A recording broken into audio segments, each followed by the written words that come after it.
கோபலபுரத்து மக்கள் 4வது நாளா வாசிக்க போறோம். 3 நாள் நம்ம முதல் பாகம் முடிச்சிட்டோம். 2வது பாகம் ஆரம்பிக்குது. கடைசியா கிட்டப்பனும் அச்சின்தலுவும் அவங்களுடைய லவ் எபிசோட்ல முடிஞ்சுது. இது 2வது பாகம். இது வேற ஒரு காலகட்டம். அதுதான் எப்படி ஆரம்பிக்கிறாங்கன்னா 2வது பாகத்துல முதல் அத்தியாயம். காலம்தான் எவ்வளவு வேகமா போகுது. எல்லாரையும் போல அந்த கிராமத்துக்காரங்களும் சொன்னார்கள். கரைமரத்து நிழலில் கூடியிருந்த போதும், முக்கியமாக ஊர்மடத்தில் கூடியிருந்த போதும், அங்கேதான் அவர்களுக்கு கொஞ்சம் ஓய்வும் பழையதுகளையெல்லாம் நினைத்து பார்க்க கொஞ்சம் நேரமும் கிடைக்கும். ஊர் பேசுகின்றது என்ற ஒரு பிரயோகம் உண்டே, அது அங்கதான். திராயும் படியும் தெருவில் இருக்கு என்று ஒரு சொலவும் உண்டு. திராயு என்பது திராசு, படி என்பது மனிதர்களை பற்றி மனிதர்களே நிர்ணயிக்கும் எடையின் அளவு, தெரு என்பது பொதுவை குறிக்கும். மேல சித்திரபுத்தன் மனுஷர்களை பற்றி அவனுடைய எழுத்தாணியால் எழுதுவதற்கு முன்னால் மனிதர்களை பற்றி மனிதர்களே நாக்கினால் காற்றில் எழுதும் குறிப்புகள் இவை. அந்த எழுத்தாணி குறிப்புகளுக்கும் இந்த நாக்குகளின் குறிப்புகளுக்கும் அப்படி ஒன்றும் பெருத்த வித்தியாசம் இருப்பதில்லை. சித்திரபுத்த நயினாரை போலவே இவர்களும் விஷயங்களை திராயுவில் போட்டுத்தான் ஒருவித துல்லியத்தோடு நிறுத்து பார்க்கிறார்கள். ஒவ்வொரு மனித மரணத்திற்கு பிறகும் அது வாசிக்கப்படுகிறது. கிட்டப்பனுடைய மரணத்திற்கு பிறகும் அதை தொடர்ந்து சில நாட்களிலேயே மரணமுற்ற அச்சின்துலு பற்றியும் அங்கே அந்த குறிப்புகளை அவர்கள் வாசித்தார்கள். அப்பேர்கொத்த பலசாலியை கிராமம் அதுவரை கண்டதில்லை என்றார்கள். அப்பேர்கொத்த சிறையை இந்த கிராமம் மட்டும் என்ன, இது சுத்து வட்டாரத்திலேயே கண்டதில்லை என்று குறிப்பிட்டார்கள் அச்சின்துலுவை பற்றி. இந்த இடத்துல அப்பேர்கொத்த சிறைன்னு சொல்றாங்க இல்லையா, அதுக்கு அர்த்தம் சிறை எடுத்து கொண்டு போற அளவுக்கு பேரழகி அப்படின்னு அர்த்தம். அதோடவா ஊர் உலகம் பற்றி கொஞ்சமும் கவலைப்படாமல், யாரு என்ன சொன்ன போதிலும் சட்டையே செய்யாமல் சாகும் பரியந்தம் அவர்கள் சேர்ந்து வாழ்ந்தே கழித்தார்கள். அப்படி கிட்டப்பனும் அச்சின்துலுவும் கூடி வாழ்ந்தது பற்றி உலகத்தில் தீர்க்க முடியாத 2 கட்சிகள் இருந்தன. அதுதான் சரி, அப்படித்தான் இருக்கணும் என்றது ஒரு கட்சி. அது முறையில்ல, தப்பிதம் என்று ஒரு கட்சி. ஆனால் நாட்கள் ஆக ஆக அந்த சேர்ந்த வாழ்க்கை பற்றி இதே மக்கள் வியப்போடும் சிலாகிக்கவும் ஆரம்பித்தார்கள். மன்னார் நாயக்கர் போன்ற ஒரு சிலர் எதிர்குரலும் கொடுத்தார்கள். அவர் சொன்ன அபிப்பிராயம், எச்சவன் இளைச்சவன் அப்படி இருந்திருந்தா ஊரு பார்த்துக்கிட்டு இருந்திருக்குமா? பெரிய குடும்பங்களுக்குள்ள நடந்த காரியம் தடுத்து நிறுத்த முடியல. தடுக்கலன்ற வார்த்தையை சொல்லாதீரும், எல்லாம் செஞ்சு பார்த்ததுதான், அவங்க கிட்ட நடக்கல. எச்சது இளைச்சதுன்னா என்ன ஆயிருக்கும்? ஒன்னா ஓடி போயிருக்கும் கண்காணாத இடத்துக்கு. அப்படி நடக்கலையா நம்ம ஊர்ல? எல்லாரும் இந்த இடத்தில் சொல்லி வச்சது போல சில வினாடிகள் மௌனமாக இருந்ததோடு வேகமாக ஒருத்தருக்கு ஒருத்தர் கடைக்கண் ஓட்டியும் சுற்றியும் ஒரு பார்வை அவசரமாக பார்த்து கொண்டார்கள். அந்த நெசத்தை கலாவலியாக சபையில் வைத்து பேச முடியாது, மனசுக்குள் ஓட்டி பார்த்து கொள்ளலாம். அது ஒசத சாதிக்காரனின் மகளும் தாழ்ந்த சாதிக்காரனின் மகனும் சேர்ந்து ஓடிப்போன விஷயம். மிக நீண்ட நாள் கழித்து தான் உரத்த குரலில் பேசி அலச கிராமத்தில் குரல்கள் பிற்பாடு வந்தன. கோபலபுர கிராமத்தின் தோற்றம் உள்ளும் புறமும் இப்போது ரொம்ப மாறியிருந்தது. புது புது வீடுகள் உண்டாயிருந்தன. நிறைய பேர் புது மனிதர்கள் வெளியிலிருந்து வந்து குடியேறி இருந்தார்கள். அவற்றில் பல ஜாதிக்காரர்களும் இருந்தார்கள். கன்னட தேசத்திலிருந்து வந்த கவுண்டர்கள் கன்னட மொழியில் பேசினார்கள். இங்கே வந்த பிறகும் அவர்கள் வீட்டு கல்யாண நிச்சய தாம்பூலத்தின் போது பெண்ணின் தாய்மாமன் ஒரு உலக்கையை எடுத்து கொண்டு போய் தலைவாசல் நின்று கொள்ளுகிறதும், பிறகு அவர் சத்தம் போட்டு துலுக்கம் வரான் என்று 3 தரம் சொன்னதும் சம்பந்திகள் வெற்றிலை மாற்றிக் கொள்ளுகிறதும் இருந்தது. தமிழ் பேசும் சைவ செட்டிமார்கள், வெள்ளாளர் எனப்படும் பிள்ளைமார்கள், இவர்களுடைய வீடுகள் 4-5 தெலுங்கு பத்தர்களோடு தமிழ் பத்தர்களும் 1-2 குடும்பங்களும் வந்து தொழில் நடத்த ஆரம்பித்திருந்தன. ஆதி திராவிட குடும்பங்கள், தெலுங்கு பகடைகள் ஏகாலிகள், குடிமகங்கள், கொல்லாசாரி, தச்சாசாரி, கூடைகள், வண்டு தடுக்குகள், பெருக்குமாறு முதலிய செய்யும் குறவர்கள், கம்பு சீவனம் என்று சொல்லப்படும் காவல் தொழில் புரியும் தேவமார் வீடுகள், ஆடு மேய்ப்பு தொழில் புரியும் கோங்கிமார் வீடுகள், இப்படியாக அந்த கிராமம் சகல மக்களாலும் பல்கி பெருகிவிட்டது. இதோடு ஒரு பஞ்சாங்க ஐயரும் வந்து குடும்பத்தோடு குடியேறினார். மன்னார் நாயக்கர் சொன்னது போல சட்டிப்பானை செய்கிற குயவரும் நெசவு தொழில் நடத்தும் சேனியரும் வந்துவிட்டால் மொத்தம் 18 ஜாதி கணக்கு வந்துவிடும். தெலுங்கு கம்பநாயக்கர்களும் கன்னட கவுண்டர்களும் தவிர மற்ற அனைவருமே தமிழ் பேசுகிறவர்கள். சற்றும் துவேஷம் இல்லாமல் மனம் நிறைந்த ஆனந்தத்தோடு ஒருவர் மொழியை ஒருவர் கேலி பேசி சிரித்தார்கள். ஊர் மடத்தில் மன்னார் நாயக்கர் ஒரு நாள் வேடிக்கைக்காக சொன்னார், டே கோவாலு, நல்லா கேட்டுக்கோ, கீக்காட்டு ஊர்ல ஒத்த வீடு தான் கவுண்டமாரி வீடு. நடுச்சாமத்துல கிச்சு கிச்சு கிச்சு கிச்சுன்னு சத்தம் கேட்டுதான். என்னடா அது, நடு சாமத்துல இந்த கவுண்டமாரு ஒருத்தருக்கு ஒருத்தர் கிச்சங்காட்டி விளையாடுதாங்களே, வேற வேலை இல்லையோன்னு நினைச்சு தூங்கிட்டாங்களாம். காலையில எந்திரிச்சு பார்த்தா அவங்க வீடு பூராவும் தீ பிடிச்சு எரிஞ்சு போய் கிடக்கும். பாவி மட்டக, தீயோ தீன்னு கத்தி தொலைஞ்சிருந்தா ஊரு கூடி தீய அமர்த்தி இருக்கலாம்ல, பார்த்துக்கோ உங்க ஆட்களோட கூரை என்று சொல்லி சிரித்தார். போங்க மாமா, எப்ப பார்த்தாலும் கேலிதான் உங்களுக்கு என்று சொல்லி மற்றவர்களின் சிரிப்பில் அவனும் சேர்ந்து கொண்டான். யோ கோவாலு கவுண்டர, விடாதீரு நாயக்கர, மடக்கும் பதிலுக்கு என்று உற்சாகப்படுத்தினார் படுத்து கொண்டிருந்த முத்தைய கோனார். போரும் ஐயா, அவரு பெரிய ஆளு, வேடிக்கைக்காக ஏதாவது சொன்னா நாமளும் பதிலுக்கு சொன்னா மறுவாதியா, உம்ம பேச்ச கேட்டா லட்சணம் தான் என்றார் கோபால் கவுண்டர். முத்தைய கோனாருக்கு சப்பென்று ஆகிவிட்டது. நீர் இப்படித்தான், இப்போ பெத்தன கவுண்டர் மட்டும் இங்க இருந்தா விடுவாரா? யோசனை மஞ்சி யோசனைதான், பண்டி சாட சப்பட்ட கதைய பதிலுக்கு சொல்லி நாயக்கரோட மூக்க உரிச்சிருப்பாரு இல்ல. இப்படி ஒருத்தரை ஒருத்தர் மனம் நோகாமல் கேலி பேசி சிரிக்கும் பழக்கம் இருந்தது. அது என்ன யோசனை மஞ்சி யோசனை கதைன்றது நான் நம்ம பேசும்போது சொல்றேன். அது ஒரு கதை. அத்தியாயம் 2 மீரா, நீங்க வாசிச்சிருங்க. ஓகே களி. கிராமத்தின் பெரிய குடும்பத்தை சேர்ந்த 2 பையன்கள் முதலில் ஊரை விட்டு வெளியூர் போய் படிக்க ஆரம்பித்தார்கள். எந்த ஏட்டு பள்ளிக்கூடத்தை கொண்டு வந்து கிராமத்தில் நிலைநிறுத்த பாடுபட்டார்களோ அந்த கோட்டை யார் குடும்பத்திலிருந்து நரசிம்மனும் நுண்ணகொண்ட வேங்கடப்பையா குடும்பத்திலிருந்து கஸ்தூரி ரங்கையனும் எட்டயபுரத்துக்கு படிக்க அனுப்பப்பட்டார்கள். அந்த பக்கத்திலேயே அந்த ஊரில்தான் அப்போது அந்த புது படிப்பு ஆரம்பிக்கப்பட்டிருந்தது. அங்கே இங்கிலீஷ் கணக்கு முறைகளும் சொல்லிக் கொடுப்பதாக தெரிந்து பையன்களை படிக்க அனுப்பி வைத்தார்கள்.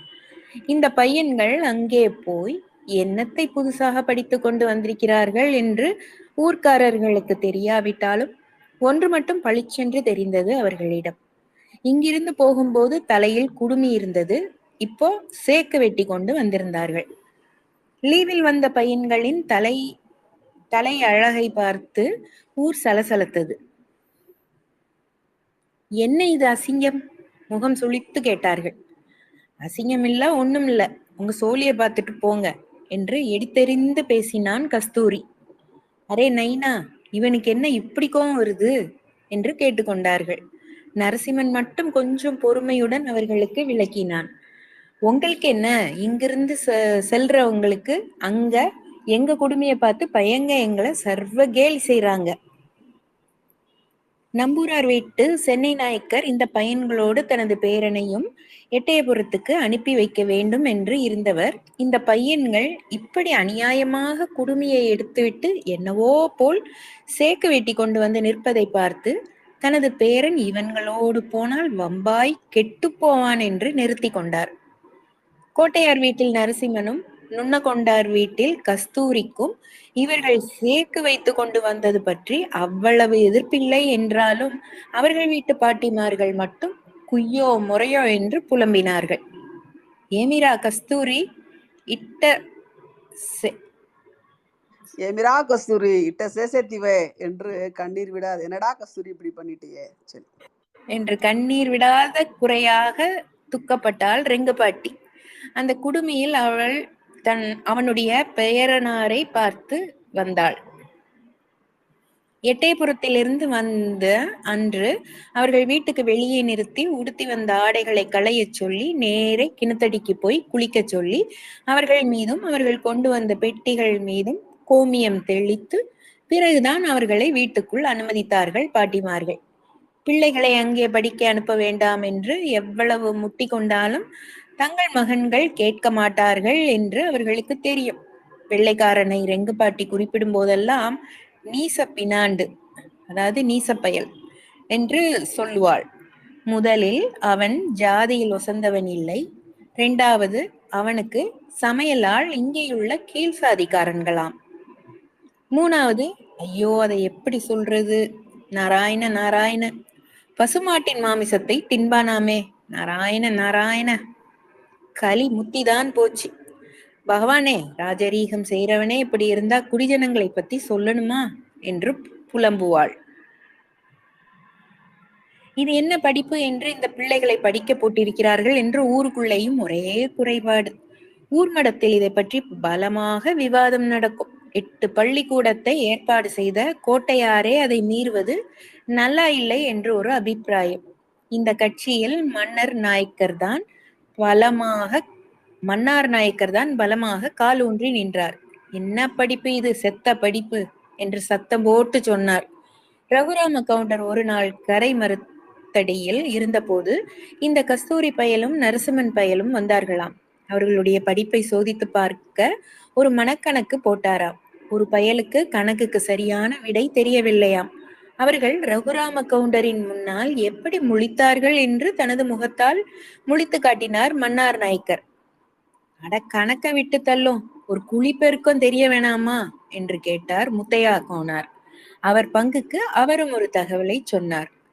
இந்த லீவில் கஸ்தூரி பையன் விருந்தாட அவர்களுடைய சொந்தக்காரர்கள் இருக்கும் தெக்கூர் போயிருந்தானாம். அங்கே அவனுடைய அம்மா பாட்டி இருந்தாள். பையனுக்கு வரவேற்பு ரொம்ப தடபுடல். வெளியூர் சீமையில் போய் இங்கிலீஷ் படிப்பெல்லாம் படிச்சுட்டு வந்திருக்கானே, வீட்டுக்கு வீடு கூப்பிட்டு விருந்து வச்சாங்களாம். மறுநாள் சித்திரபுத்திர நைனார் நோன்பு. ஊருக்கு நடுத்தெருவுல பந்தல் போட்டு நைனார் கதைய ராகம் போட்டு படிப்பாங்க. இப்பதான் புஸ்தகம் வந்துட்டுதே. முந்தி மாதிரினா பனை ஓலை ஏட்டை ஊத்து ஊத்து பார்த்து படிக்கணும். நல்ல கூட்டம் கூடியிருந்தது. பந்தல் பிடிக்காம வீடு தவறாம சொலகு நிறைய பருத்தி மல்லி தவசம்னு கொண்டு வந்து வச்சுக்கிட்டே இருந்தாங்க. வந்தவங்களுக்கெல்லாம் பானக்காரம் தந்தாங்க. பொத்தைய நாயக்கர் ராகம் போட்டு நைனாரு கதைய படிச்சாரு. கஸ்தூரி பையனும் அம்மா பாட்டியும் வந்தாங்க. அவனுக்கு இதெல்லாம் ஒரே வேடிக்கையா இருந்தது. பொத்தைய நாயக்கரு கொஞ்சம் தைப்பார நினைத்து மாத்தாளி யாரும் வந்திருக்காங்களா என்று கவனிச்சாரு. வழக்கமா வர்ற பெத்தனா கவுண்டர் வர கொஞ்ச நேரமாகும். கஸ்தூரியோட பாட்டி தான் சொன்னான். பொத்தைய நாயக்கரை பார்த்து, புஸ்தகத்தை என் பேரங்கிட்ட கொடு. அவரும் இவன் கையில தந்தாரு. இவன் புஸ்தகத்தை வாங்கி பாத்துக்கிட்டே இருந்தான். எல்லாரும் நினைச்சது இங்கிலீஷ் படிப்பு படிச்ச பிள்ளை, அதுவும் சீமையை விட்டு சீமை போய் என்னமா படிக்க போறானோ ராகம் போட்டுன்னு எதிர்பார்த்தாங்க. பொத்தைய நாய்க்கு அவன் முகத்தை உத்து பார்க்காரான். அவன் புஸ்தகத்தை பார்த்து ரொம்ப நேரம் கழிச்சு பேசுற மாதிரி வாசிச்சானா. ராம்போட்டு ராம்போட்டுன்னெல்லாம் பொத்தைய நாய்க்கரு சொல்லி பார்த்தாராம். அவன் படிச்ச படிப்பு அம்பிடுதான்னு விட்டுட்டாராம். கஸ்தூரியோட அம்மா பாட்டிக்கு வருத்தம் இல்லை. பாவம் குங்கி போயிட்டாளாம். வீட்டுக்கு வந்து, நீயோ உன் படிப்பு படிச்ச லட்சணமோன்னாலாம். அன்னையிலிருந்து பயலுக்கு மேம்பான சோறு கிடையாது, கம்மஞ்சோறு தான்னுட்டாளாம் என்றார். எல்லோரும் சிரித்தார்கள். கோட்டையார் வீட்டில் நடந்த கதையை கேளும் என்று ராமகோனார் ஆரம்பித்தார். வட்டிக்கு கொடுத்த தொகை திரும்பி வந்திருக்கு. அப்படி ஒன்றும் பெருசு இல்லை, சின்ன தொகை தான். நரசிம்மனை கூப்பிட்டு கணக்கு பார்க்க சொல்லி இருக்காங்க. ஒரு தாளை எடுத்து எழுதி பார்க்கானா. ஒரு நோட்டு புஸ்தகம் பூரா எழுதியும் எவ்வளவு ஆச்சுன்னு சொல்ல தெரியலையா. வாய் கணக்கா பார்த்து சொல்ற ஒரு கணக்கே இந்த பிள்ளையாண்டான் தாளா எழுதி பாழாக்குனதுதான் மிச்சம் என்றார். தமிழ் படிப்புக்கு ஈடாகுமா என்றார்கள் அங்குள்ளவர்கள். நன்றி மீரா. 3வது அத்தியாயம் அவர்கள் 3 வருடங்கள் அல்லது 4 வருடங்கள் தான் எட்டயபுரத்தில் படித்தார்கள். அப்போது ஒட்டப்பிடாரம் தாலுகா தலைநகராக இருந்தது. ஒட்டப்பிடாரம் தாலுகா தலைநகராக இருந்தது. ஒரு நாள் அது திடீரென்று கோவில்பட்டிக்கு மாற்றப்பட்டது. ஒட்டப்பிடாரத்தில் அன்று ஜமாபந்தி. காலையில் சரியாக ஆபீஸ் நேரத்துக்கு தூத்துக்குடியிலிருந்து வெள்ளக்கார கலெக்டர் வந்து சேர்ந்து விட்டார் தாலுகா ஆபீஸுக்கு. ஆனால் ஒட்டப்பிடாரம் தாசில்தார் இன்னும் வர காணோம். எங்கே தாசில்தார் என்று ரெவென்யூ இன்ஸ்பெக்டரிடம் அதிகாரமாக கேட்டார் கலெக்டர். தாசில்தார் அந்த சமயத்தில் தான் புதியபுத்தூரிலிருந்து மாட்டு வண்டியில் வந்து அவசரமாக இறங்கினார். வேகமாக வந்து கலெக்டருக்கு ஒரு சலாம் போட்டார். தாமதமாக நேரம் தவறி வந்த தாசில்தாரை கலெக்டர் இங்கிலீஷில் விளாசி தள்ளினார். நீர் இங்கே வந்து இருந்து எனக்கு முன்னால் எல்லா காரியங்களையும் கவனித்து எனக்காக காத்திருப்பது போக நான் வந்து உமக்காக காத்திருக்க வேண்டியது இருக்கிறது. ஒரு கலெக்டர் வந்து தாசில்தாருக்காக காத்திருந்தது எங்கேனும் நடந்திருக்கிறதா? தாசிலுக்கு சர்வ நாடியும் ஒடுங்கி விட்டது. எசமானனே, மன்னிக்க வேண்டும், நான் வெளியூரிலிருந்து வந்ததால் காலதாமதமாகிவிட்டது. இன்றைக்கு ஜமாபந்தி என்று தெரிவித்திருந்தும் ஏன் வெளியூர் போனீர்? துரைகளே, அடியேன் வெளியூர் போகவில்லை, வெளியூரிலிருந்தே வருகிறேன். என்னது, வெளியூரிலிருந்தே வருகிறீரா? இதைவிட அது ரொம்ப மோசம். எசமானவர்களே, நான் குடியிருப்பதே வெளியூரில்தான். மிகப்பெரிய தப்பிதம். நீர் மேலும் ஒரு அதிக குற்றம் இழைத்தவராகிறீர். கஸ்பாவில் குடியிருக்காமல் ஏன் வெளியூரில் போய் குடியிருக்க வேண்டும்? அதற்கு என்ன அவசியம் நேரிட்டது? வெள்ளை கலெக்டர் துரைக்கும் முகம் குங்குமமாய் சிவந்து விட்டது. தாசில்தார் தனது நிலையை சங்கடத்துடனும் பணிவுடனும் விளக்கினார். துரைகளே, நான் தாழ்ந்த சாதிக்காரன். எனக்கு இங்கே இந்த ஊரில் குடியிருக்க யாரும் வீடு தர முன்வரவில்லை. நானும் மிகவும் முயன்று பார்த்தேன். இங்கே வெள்ளாளர் சாதி மக்களுக்குத்தான் மதிப்பு. தாழ்ந்த சாதிக்காரன் பெரிய அதிகாரியாவே இருந்தாலும் வசிக்க வீடு தர மாட்டார்கள். கலெக்டர் துரைக்கு மூக்கு நுனி சிவந்து விட்டது. இது உண்மைதானா என்று கேட்பது போல் அங்கே இருந்த மற்ற அதிகாரிகளை தனது பார்வையால் கேட்டார். எல்லாரும் தலையை தாழ்த்தி மௌனமாக இருந்தார்கள். கஸ்பா கணக்கு பிள்ளைக்கு கொஞ்சம் அரைகுறை இங்கிலீஷ் வரும். அவர் கலெக்டர் துரையிடம் தன்னுடைய இங்கிலீஷ் பேச ஏற்பட்ட சந்தர்ப்பத்தை நினைத்து, மெய்தான் துரைகளே, தாசில்தார் சொல்லுவதெல்லாம் இங்கே தாழ்ந்த சாதிக்காரன் எவ்வளவு பெரிய அதிகாரியாக வந்தாலும் குடியிருக்க வீடு தர மாட்டார்கள் என்று பெருமையோடு சொன்னார் அந்த கணக்கு பிள்ளை. இதை கேட்டதும் கலெக்டர் கோபமடைந்து, ஒரு தாசில்தாருக்கு குடியிருக்க வீடு தராத இந்த ஒட்டப்பிடாரத்திற்கு தாலுகா தலைநகர் என்ன வாழுது? மாத்து உடனே இங்கிருந்து. நாளையிலிருந்து இந்த தாலுகாவுக்கு கோயில்பட்டி தான் தலைநகர். போ, இனிமே அங்கதான் ஜமாபதி என்று உத்தரவு போட்டுவிட்டு கிளம்பி போய் விட்டாராம். அதிலிருந்து இந்த பட்டிக்காடா கிடந்த கோயில்பட்டிக்கு மவுசு வந்து விட்டது. கோயில்பட்டி அப்போது தனது பெயருக்கு பொருத்தமாக ஒரு சிறிய பட்டியாகவே இருந்தது. ரயில்வே ஸ்டேஷனிலிருந்து ஊருக்கு வர ரொம்ப தூரம் மங்கம்மா சாலை வழியாக நடந்து வந்து பிறகு அதிலிருந்து பிரியும் ஒத்தையடி பாதை வழியாக மேடு ஏறி வந்து அடைய வேண்டும். ஒரே கள்ளிக்காடு. எவனும் எதை அத்து கொண்டு போனாலும் போனதுதான். கோவிலும் அதை சுற்றி 10-20 வீடுகளும் தான் இருந்தன. இந்த கோயில்பட்டியை தெலுங்கில் குடிபல்ல என்பார்கள். குடிபல்ல என்பார்கள். கோயில்பட்டி வளர்ந்த கதையை மன்னார் நாயக்கர் சொல்லி கேட்கணும். அதை அவர் யாரும் கேட்காமலே அடிக்கடி சொல்லி வந்தார். ஏதோ அவர் வாங்கிவிட்ட ஊர் பெருகி வளர்ந்த மாதிரி தான் பெருமையா சொல்லுவார். சத்திரமும் கிருஷ்ணகோயிலும் இருந்தது. வண்டிப்பேட்டைகள் ஏற்பட்டன. கருவாட்டுப்பேட்டை உண்டானது. வெள்ளைக்காரனே வந்து அங்கே ஒரு துணிமில் கட்டினது, தாலுகா ஆபீஸ் வந்தது, போலீஸ் கச்சேரி, ஜெயிலு எல்லாம் கட்டி முடிச்சது. சந்தைப்பேட்டை ஏற்பட்டது, முசாவரி பங்களா கட்டினது, பஜார் ஏற்பட்டது, ஹைஸ்கூலு வந்தது. இப்படி வரிசையாக சொல்லிக்கொண்டே போவார். எட்டயபுரத்திலிருந்து கோயில்பட்டிக்கு படிக்க கஸ்தூரியும் நரசிம்மனும் வந்தபோது மேலும் 2 பையன்கள் அவர்களோடு படிக்க போனார்கள். அதில் அப்பிநாயுண்டு வீட்டு அவர் பேரனான அன்னமையாவும் ஒருவன். அவனுக்கு இங்கே ஏட்டுப்பள்ளியிலும் படிப்பு ஏறவில்லை. சரியான வெடுவாச்செட்டி பயல். அவனுடைய கவனமெல்லாம் ஏறியதிலோ லைத்திருந்தது. அது என்னது என்று அவனுடைய பெற்றோர்களுக்கும் பிடிபடவில்லை, வாத்தியார்களுக்கும் தெரியவில்லை. அன்னமையாவின் பெற்றோர் அவனை பற்றி மற்றவர்களிடம் குறிப்பிடும்போது அவன் இன்டிகி இப்பிண்டி ஊருகி ஊருவிண்டி அப்படின்னா ருசியில வீட்டுக்கு கசப்பானவன். இன்டிகி இப்பிண்டினா வீட்டுக்கு கசப்பானவன், அரப்பு மாதிரி, அரப்பு டேஸ்ட். ஊருக்கு ஊருகி ஊருவிண்டி அப்படின்னா ஊருக்கு அவன் துவையல் மாதிரி ருசியானவன் அப்படின்னு அர்த்தம். நன்றி. 4வது சாப்டர் வாசிருங்க மீரா. ஓகே கல்வி.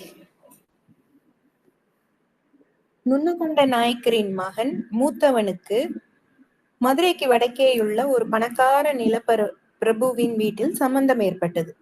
அங்கே இருந்து அவர் பெண் மாத்திரம் கொண்டு வரவில்லை, ரொம்ப விஷயங்களை கொண்டு வந்தார் கிராமத்துக்கு. சட்டை போட்டு அறியாத இந்த ஊரில் முதலாக கமுசு போட்டவரே அவர்தான். மணி பார்க்கும் கடிகாரம் மதுரையிலிருந்து வாங்கி கொண்டு வந்து சுவரில் ஆணி அடித்து தொங்கவிட்டது போல கோட்டையார் வீடு தவிர ஊரோடு வந்து பார்த்து அதிசயப்பட்டார்கள். நேரத்தை காட்டவும் அதை பார்க்காத போது மணி அடித்து நேரத்தை தெரியப்படுத்தவும் செய்தது. மணி அடித்து நேரத்தை தெரியப்படுத்துவதால் மணி என்ன என்று கேட்டார்கள். 2 மணி அடிக்க இன்னும் 1/4 மணி நேரம் இருக்கு, 4 அடிச்சு 10 நிமிஷம் ஆச்சு என்றார்கள். ஊரில் குழந்தை பிறந்தாலும் பெண் பிள்ளை பூத்தாலும் எந்த நேரமானாலும் ஓடி வந்து கதவை தட்டி மணி என்ன என்று கேட்டு தெரிந்து கொண்டு போனார்கள். நுண்ணுகொண்ட நாயக்கர் ஒரு ஏற்பாடு செய்தார். ஒரு ஜன்னலை திறந்து வைத்து தெருவில் இருந்தே ஜன்னல் வழியாக பார்த்தாலே தெரியும்படியாக சுவரில் தொங்கவிட்டு வைத்தார் அந்த கடிகாரத்தை. குழந்தைகளோடு பெரியவர்களும் கூட்டம் கூட்டமாக வந்து ஜன்னல் வழியாக மணி பார்த்த வண்ணமாக இருந்தார்கள் கொஞ்ச காலத்துக்கு. அதில் எப்படி மணி பார்க்கிறது என்று ரொம்ப பேர்களுக்கு தெரியவே இல்லை. பெரிய முள்ளு இத்தனாவதுல இருக்கு, சின்ன முள்ளு இத்தனாவதுல இருக்கு என்று மட்டும் சொல்ல தெரிந்தது. பொம்பளை பார்த்து சரியா சொல்லி போடுதா, நீரொன்னு ஒரு இளவும் தெரியல என்று கேலி செய்து கொண்டார்கள். ஒரு நாள் கடைக்கு பக்கத்தில் நின்று கொண்டிருந்த கிட்ன கோனாரை பார்த்து கெப்பன கவுண்டர், யோ சுண்டக்கரி, கேட்டீரா சங்கதிய? ஒரு தீப்பெட்டி, 5 பள்ளி முட்டை பப்பர்மெண்ட், சேலை தைக்க ஒரு ஊசி, நூல்கண்டு இம்புட்டும் கொடுக்கான் என்றார். போடு சக்க, அது வேறையா? அந்த தீப்பெட்டியில ஒரு குச்சியை எடுத்து எதுல ரோசுனாலும் குபீர்னு தீப்பிடிக்கி, விளங்குமாங்க என்றார் கண்டன குரலில். சே, அது ஆபத்துல, என்னைக்கு இருந்தாலும் காலங்கெட்டு போச்சு என்றார் சுண்டக்கரி கிட்ன கோனார். கொஞ்சம் கழித்து யோசித்து, வெள்ளக்காரன் வந்தாலும் வந்தா நாடு குட்டி செவரா போச்சு என்றார். முக்கியமா வெள்ளக்காரன் கொண்டு வந்த ரயில் பேரில் அவருக்கு தீரா பகை ஏற்பட்டிருந்தது. அது வரும்போதெல்லாம் அவருடைய செம்பிலி ஆடுகள் கந்து கந்தாய் கலைந்து ஓடும். அதுகளை திருப்பி கொண்டு வந்து ஒருமுகப்படுத்துவதற்கு முன்னால் அவர் பாடு தவிடு தாங்கி போகும். அப்போது அவர் அந்த வெள்ளைக்காரனுடைய ஆத்தா, அக்கா, பொண்டாட்டி, பிள்ளைகளுக்கு சுண்டக்கரியின் வாயிலிருந்து வரும் அர்ச்சனைகள் சொல்லும் தரம் இல்லை. ரயில் கண்டுபிடித்த அந்த வெள்ளைக்காரனுக்கு 7 ஜென்மத்துக்கும் போதும். நல்ல வேலை, இந்த நாரக்கூ ரயில் ஊரை ஒட்டி வர தெரிஞ்சுது. ஊர் புண்ணியவகங்கள் எல்லாம் சேர்ந்து அந்த விளங்காம போனவனுக்கு பால் பசுமாட்டை கொண்டு போய் கட்டி ஊரை விட்டு தூர விலக்கி ஓடும்படியா செஞ்சாங்க. இல்லைன்னா இந்த செம்பிளிகளோட நாள் பூரா மல்லு கட்டி தெல்லு தெறிக்க 7 மாலை நம்மால என்பார். ஊரை ஒட்டி வந்த ரயில்வே லைனை தூர விலகி ஓடும்படி செய்து விட்டாலும் அது முதலில் அந்த ரயில் வருகிற அன்றைக்கு போய் பார்க்காமல் இருக்க முடிந்ததா? அதை பார்க்க ஊரு உலகமெல்லாம் திரண்டு வந்ததாம். அந்த கூட்டம் ஏங்கிக்கப்போ என்று சொல்லி கொஞ்சம் சிரித்து கொள்வார் மன்னார் நாயக்கர். எப்ப என்னம்மா வந்ததுங்க என்று சொல்லி கொஞ்சம் இடைவெளி விட்டு, ரயிலையே பார்க்காத சனங்க அது எப்படி இருக்கும்னுட்டும் தெரியல, ரோசிச்சு பார்த்தாலும் புரியல. பின்னும் கொஞ்சம் இடைவெளி விட்டு நிறுத்தி திடீரென்று ஆரம்பித்தார். வந்தது பாரு என்று கைகள் 2ஐயும் மேலே ஒசத்தினார். தேவலோகத்திலிருந்து யானை கூட்டம் இறங்கி வரிசையா வந்த மாதிரி உடம்பை கொஞ்சம் பின்வாங்கி சாய்ந்து காட்டினார். ஜிகு ஜிகு ஜிகு ஜிகு ஜிகு ஜிகுன்னு ஓசையும் மொழியுமா நெருப்பும் புகையுமா கக்கிக்கிட்டு புசல் காத்து இறஞ்சி வர மாதிரி வருது. பார்த்துக்கிட்டு இருந்தவங்களுக்கெல்லாம் என்ன செய்யறதுன்னுட்டு தெரியல. விழுந்தான் பாரு. தலையை கவிழ்த்து கொஞ்சம் சிரித்து விட்டு, அப்படியே நெடுஞ்சான் எடைய விழுந்து கும்பிட்டதை பார்க்கணுமே கூட்டம் எல்லாம். மன்னார் நாயக்கரின் கெந்தளிப்பான குரலையும் நடிப்பையும் பார்த்து எல்லோரும் ஓ என்று சிரித்து கைதட்டினார்கள். சிரித்து முடித்ததும் குருசாமி தேவர் சொன்னார், நிகா தெரியலைன்னா அப்படித்தான். தேங்க்யூ மீரா. நிகா தெரியலன்னா அப்படின்னா நிதானம் தெரியலன்னா அப்படித்தான். 5வது சாப்டர். ஊர் மடத்துல நடக்கும் இந்த கெஜட்டத்துல துளி கூட பங்கு கொள்ளாமல் தனியே உட்கார்ந்து கொண்டு இவர்களையே பார்த்து கொண்டிருப்பது போல் தோன்றும் செம்பக கோனார் இவர்களுடைய உரத்த சிரிப்பை கேட்டதும் கொஞ்சம் கண் அகட்டி பார்த்தார். தாடிக்குள் அவரும் கொஞ்சம் சிரிப்பை காட்டுவது போல் இருந்தது. யாரும் அவரோடு பேச மாட்டார்கள், அவரும் யாரோடும் பேச மாட்டார். ஏன் அவர் அப்படி ஆகிவிட்டார் என்று அந்த ஊரில் யாரிடம் கேட்டாலும் விராலி வட்டம்னு ஒரு ஏடு இருக்கான், யாரும் அதை படிக்க கூடாதான், படிச்சான் தொலைஞ்சான், செம்பக கோணாரை காட்டி இப்படித்தான் கோட்டி பிடிச்சிரும். அந்த ஏட்ல அப்படி என்னதான் இருக்கு, என்ன இளவு இருக்கோ யாரு கண்டா, படிச்சு முடிச்சதும் அம்மன் நேரம் வந்து பிரத்யட்சம் ஆகி காட்சி கொடுப்பாளாம். அப்படியா, எப்படி காட்சி கொடுப்பாளாம், அப்படியே நிறைய அம்மனம், அதை பார்த்தது இவங்களுக்கு இப்படி ஆயிருதான். அதை போய் அப்படி என்ன மைத்துக்கு படிக்கணும், படிக்கவே வேண்டாம், ஏட்ட பார்த்தாலே போதும், படின்னுட்டு அது இவங்களை பார்த்து சொல்ற மாதிரி இருக்குமா, படிக்கவே படாதுன்னுட்டு நினைக்க கூட கொஞ்சம் தான் படிக்கணும்னு தோணுமா, கடைசியில படிக்காம இருக்கவே முடியாதான், படிச்சதும் இப்படி ஆயிருதாங்க. செம்பக கோணாருக்கு கொஞ்சம் வயசு தான், ரொம்ப போனா 26-27 வயசுக்கு மேலிராது. அவருடைய மனைவி ரொம்ப அழகான பொண்ணு, ரூபவதின்னே பேரு. அப்பேற்பட்ட அழகிய திறந்து இந்த பைத்தியார செம்பக கோணார் எப்படி சாமியாரா இருக்கார் என்பது இளவட்டங்களுக்கு ஆச்சரியம். செம்பக கோணாருக்கு கிட்ட போனா கஞ்சா நெடி வீசும், பார்வை எந்த பொருள் மேலும் நிற்பதாக தெரியாது, அதே சமயம் எல்லாத்தையும் பார்ப்பது போலவும் தோணும். திடீரென விழா வெடிக்க சிரிப்பார், சில சமயம் மாலை மாலையா கண்ணீர் வெளியும். அந்த வேத்து பார்வையும் முகத்தில் அறைந்த புன்னகையும் தங்க நிற முகத்தில் படிந்த இளந்தாடியும் காவியுடையும் பார்ப்பவர் மனசை என்னவோ செய்யும். கிராமத்தின் காடுகளில் நடுத்தெருவில் ஊர் மடத்தில் இப்படி ஏதாவது ஒரு இடத்தில் தட்டுப்பட்டு கொண்டே இருப்பார். திடீரென்று பல நாட்கள் காணாமலே போய்விடுவார். எங்கே போவார் என்று யாருக்கும் தெரியாது. எப்பவாவது குருமலை காடுகளில் செம்பக கோணார் தட்டுப்பட்டார் இன்னைக்கு என்று சொல்லுவார்கள் மாடு மேய்க்கும் பையன்கள். முதலில் ரயில் வந்தபோது வேடிக்கை பார்க்க போன கூட்டத்துக்கு மத்தியில் செம்பக கோணாரும் இருந்தாராம். பேரிரைச்சலோடு ரயில் வந்தபோது எல்லாரும் விழுந்து கும்பிட்ட போது செம்பக கோணார் மட்டும் நின்று கொண்டு பலமாக சிரித்தாராம். பின்பக்கம் கை சேர்த்து வைத்து கொண்டு தலையை மேலும் கீழும் ஆட்டிக்கொண்டே உடம்பை முறுக்கி திருக்கி கொண்டே விழுந்து கும்பிட்டவர்களையும் ரயிலையும் பார்த்து அப்படி சிரித்தாராம் அவர். டவுனுக்கு படிக்க போன பையன்கள் லீவில் ஊருக்கு வரும்போதெல்லாம் என்னென்னமோ புது சாமான்களாக வாங்கி கொண்டு வந்து கிராமத்து மக்களை, குழந்தைகளையும் பெண்டுகளையும் பிரமிக்க வைப்பார்கள். மவுத் ஆர்கன் என்ற ஜெர்மன் வாய் வாத்தியத்தின் ஓசை தூரத்திலிருந்து கேட்பவர்களின் மனசை தொடும். அப்படி ஒரு இனிமையான ஓசையை கிராமம் முதலில் கேட்டது. மிகச்சிறிய பேனா கத்திகளை வாங்கி கொண்டு வந்து காட்டினார்கள். அழகழகான பூட்டுகள், இவ்வளவு வடிவில் அவர்கள் பார்த்ததே இல்லை. அழகிய மிகச்சிறிய ஒரு ஜெர்மன் பூட்டை கையில் எடுத்துக்கொண்டு வேலுக்கோணார் சொன்னார், ஒரு கண்ணுல போட்டு இன்னொரு கண்ணு வழியா எடுத்துடலாம் போல் இருக்கே. விளையாட்டு சாமான்களுக்கோ அளவில்லை. அவர்களுக்கு வாய்க்கு ருசியாக ஏதாவது வாங்கி தின்னு என்று கொடுக்கிற பணத்தை எல்லாம் தட்டி பிடுங்கியது போல இந்த சாமான்களை விற்பவர்கள் பறித்து கொண்டதாக பெரியவர்கள் ஆவலாதி சொன்னார்கள். அன்னமையா வாங்கி கொண்டு வந்து காட்டிய மைக்கூடு கண்ணாடியில் செய்யப்பட்டது. அதை தலைகீழாக கவிழ்த்தினாலும் மை சிந்தாது. அட, இது நல்ல ரோசனை தான் என்று சந்தோஷப்பட்டார்கள். இங்கே உள்ள மைக்கூடுகள் வம்புக்காவது கால் கை தடுக்கி சிந்தி ஆடைகளில் கரைப்படுத்தும். அதற்கு அடுத்த வருஷம் அன்னமையா லீவுக்கு வந்திருந்த போது சொன்னான், இப்போ மைக்கூடும் வேண்டாம், தொட்டெழுதுற பேனாவும் வேண்டாம், பேனாவுக்குள்ளேயே மைய விட்டு வச்சுக்கலாம், கொண்டு போகவும் சிரமம் இல்லை, சட்டப்பையில சொருகி வச்சுக்கிடலாம் என்று ஃபவுண்டன் பேனாவை எடுத்து காட்டினான். அட, இப்படி ஒன்றை கண்டுபிடிச்சிருக்கானோ. இதற்கு பிறகு கொஞ்ச காலத்துக்கெல்லாம் எல்லாரும் சட்டை போட்டுக் கொள்ளுவதோடு அதில் ஒரு ஃபவுண்டன் பேனாவையும் சொருகிக் கொள்வது நாகரிகமானது. நீ என்ன பெரிய படிப்பாளி போல சோப்புல பேனாவை சொருகிக்கிட்டு அலையுத என்று கேட்டு நக்கல் செய்வார்கள் கேலிக்காரர்களை பார்த்து. அப்போது ஜப்பானிலிருந்து இறக்குமதியான ஒரு ஃபவுண்டைன் பேனாவின் மூடியின் உச்சியில் ஒரு சிறிய திசை காட்டும் கருவி பொருத்தப்பட்டிருந்தது. அ பட்டிருந்தது அனைவரின் கவனத்தையும் கவர்ந்தது. ஒரு சல்லியின், அதாவது பைசாவின் அளவே உள்ள அந்த திசை காட்டும் கருவியின் ஒரு முள் எப்போதும் வடக்கு தெற்காகவே காட்டிக் கொண்டிருக்கும்.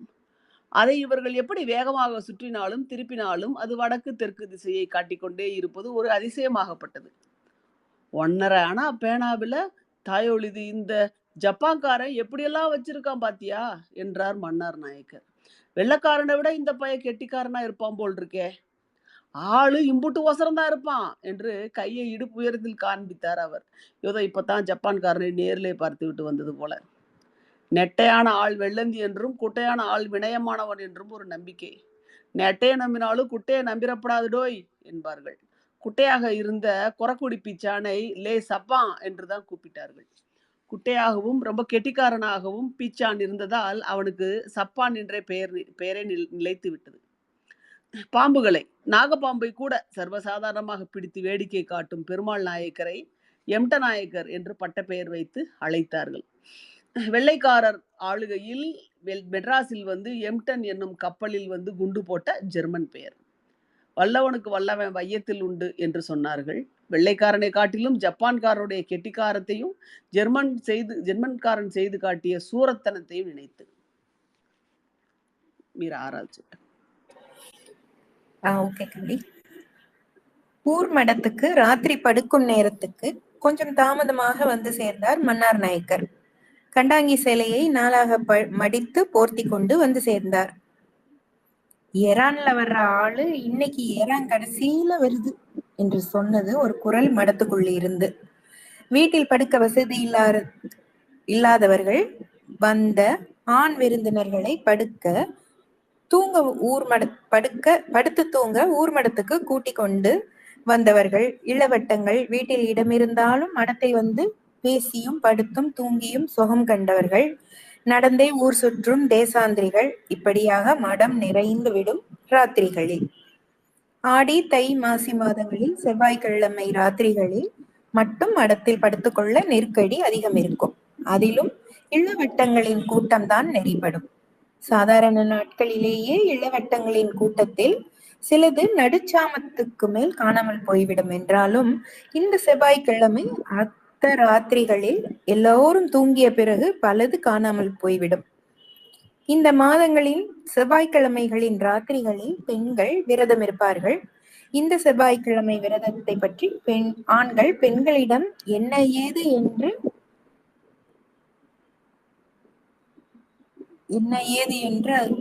அது அங்க போயிடுச்சு களி இல்ல கேட்டு தெரிந்து கொள்வார்கள். இது பற்றி என்ன ஏது என்று இது பற்றி கேட்கவே கூடாது என்பது எழுதப்படாத சட்டம். இந்த விரதத்தை பற்றி ஆண் கூட்டத்தில் பேச்சுகள் யூகமாகவும் கற்பனையாகவும் தான் இருந்தது. விரதம் நடக்கும் இடங்கள் என்று ஊருக்குள் 4-5 இடங்கள் வீடுகளுக்குள் இருக்கும். அப்படி நடக்கும் அந்த வீடுகளில் உள்ள ஆண்கள் அன்று இரவு அங்கே இருக்கக்கூடாது. படுப்பதற்கு மடத்துக்கு போய்விட வேண்டும், அல்லது விரதம் நடக்காத சொந்தக்காரர்களின் வீடுகளில் போய் முடங்கிக் கொள்ள வேண்டியது. நல்லா வந்ததுப்பா அந்த செவ்வாய்க்கிழமை விரதம் சாய் என்று அழுத்து கொண்டே வந்தார் வேலுக்கோனார். உமக்கு ஒரு நாள் கூட அது தவறக்கூடாத, இன்னைக்கு ஒரு நாள் இல்லைனாதான் என்ன என்று மடத்தில் படுத்திருந்த கூட்டத்தில் கலகலப்பை மூட்டினார் மன்னார் நாயக்கர். இந்த பொட்ட கழுதகை என்னதான் செய்யும்னு தெரியல. இந்த செவ்வாய்க்கிழமை விரதத்துல தனது திகைப்பை வெளியிட்டது இருட்டில் ஒரு குரல். சாமி கும்பிடும் போது ஆம்பளைய பார்த்தா என்னவா? நீர் ஒரு வெவ்வரங்கெட்ட ஆளு.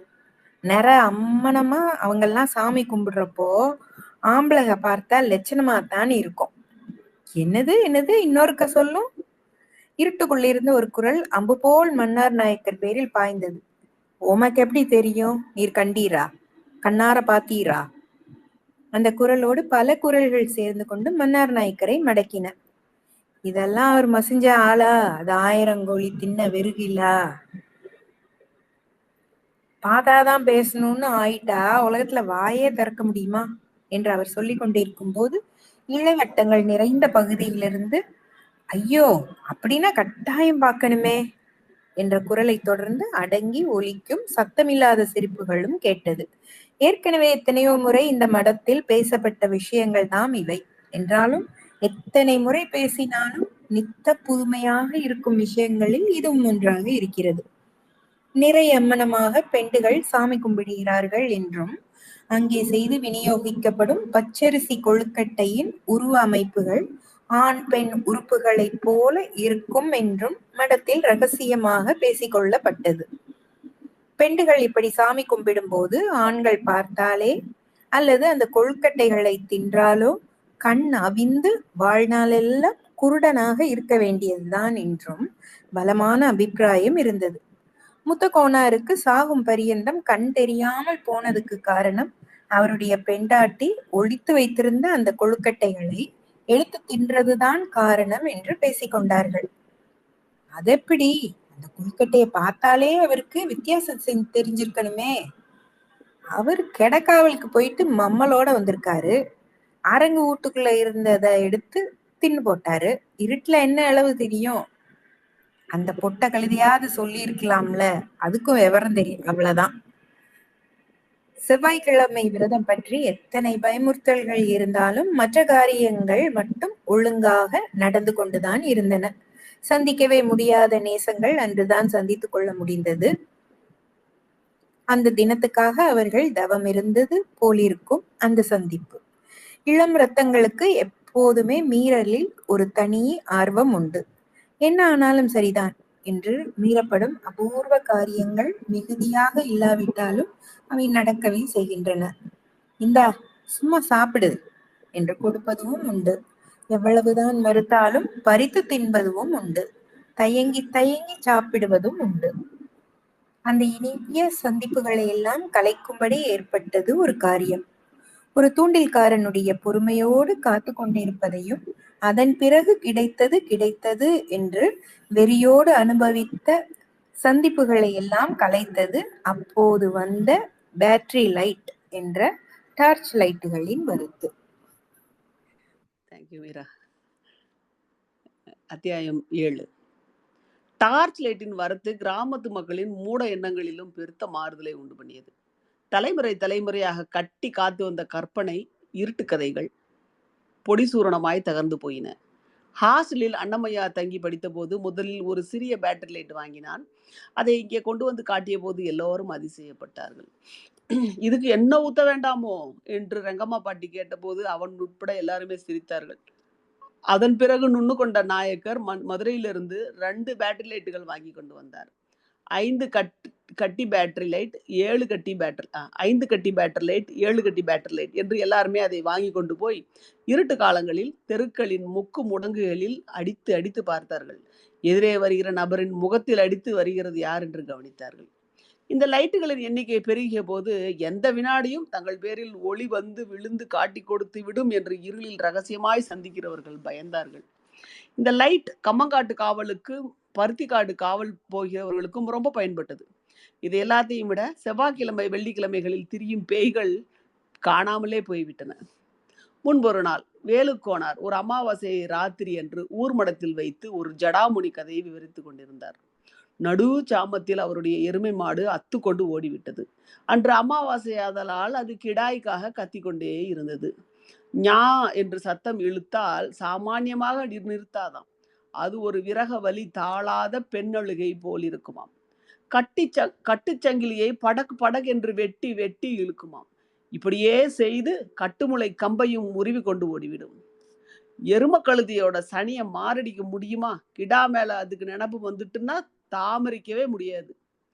ஏய், கிடாயில கொண்டு போய் போட்டுற வேண்டியதானே.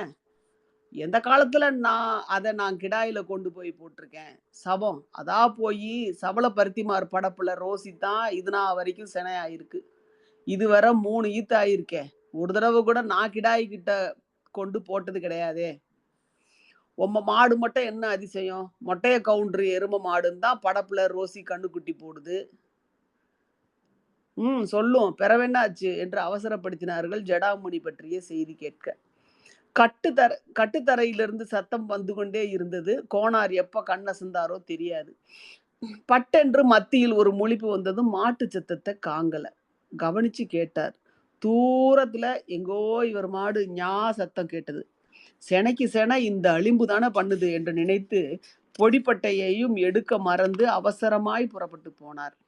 சமூக குடும்பன் மாடு இப்படித்தான். சங்கிலி அத்து கொண்டு போன மாடு பிறகு காணாமலே போய்விட்டது.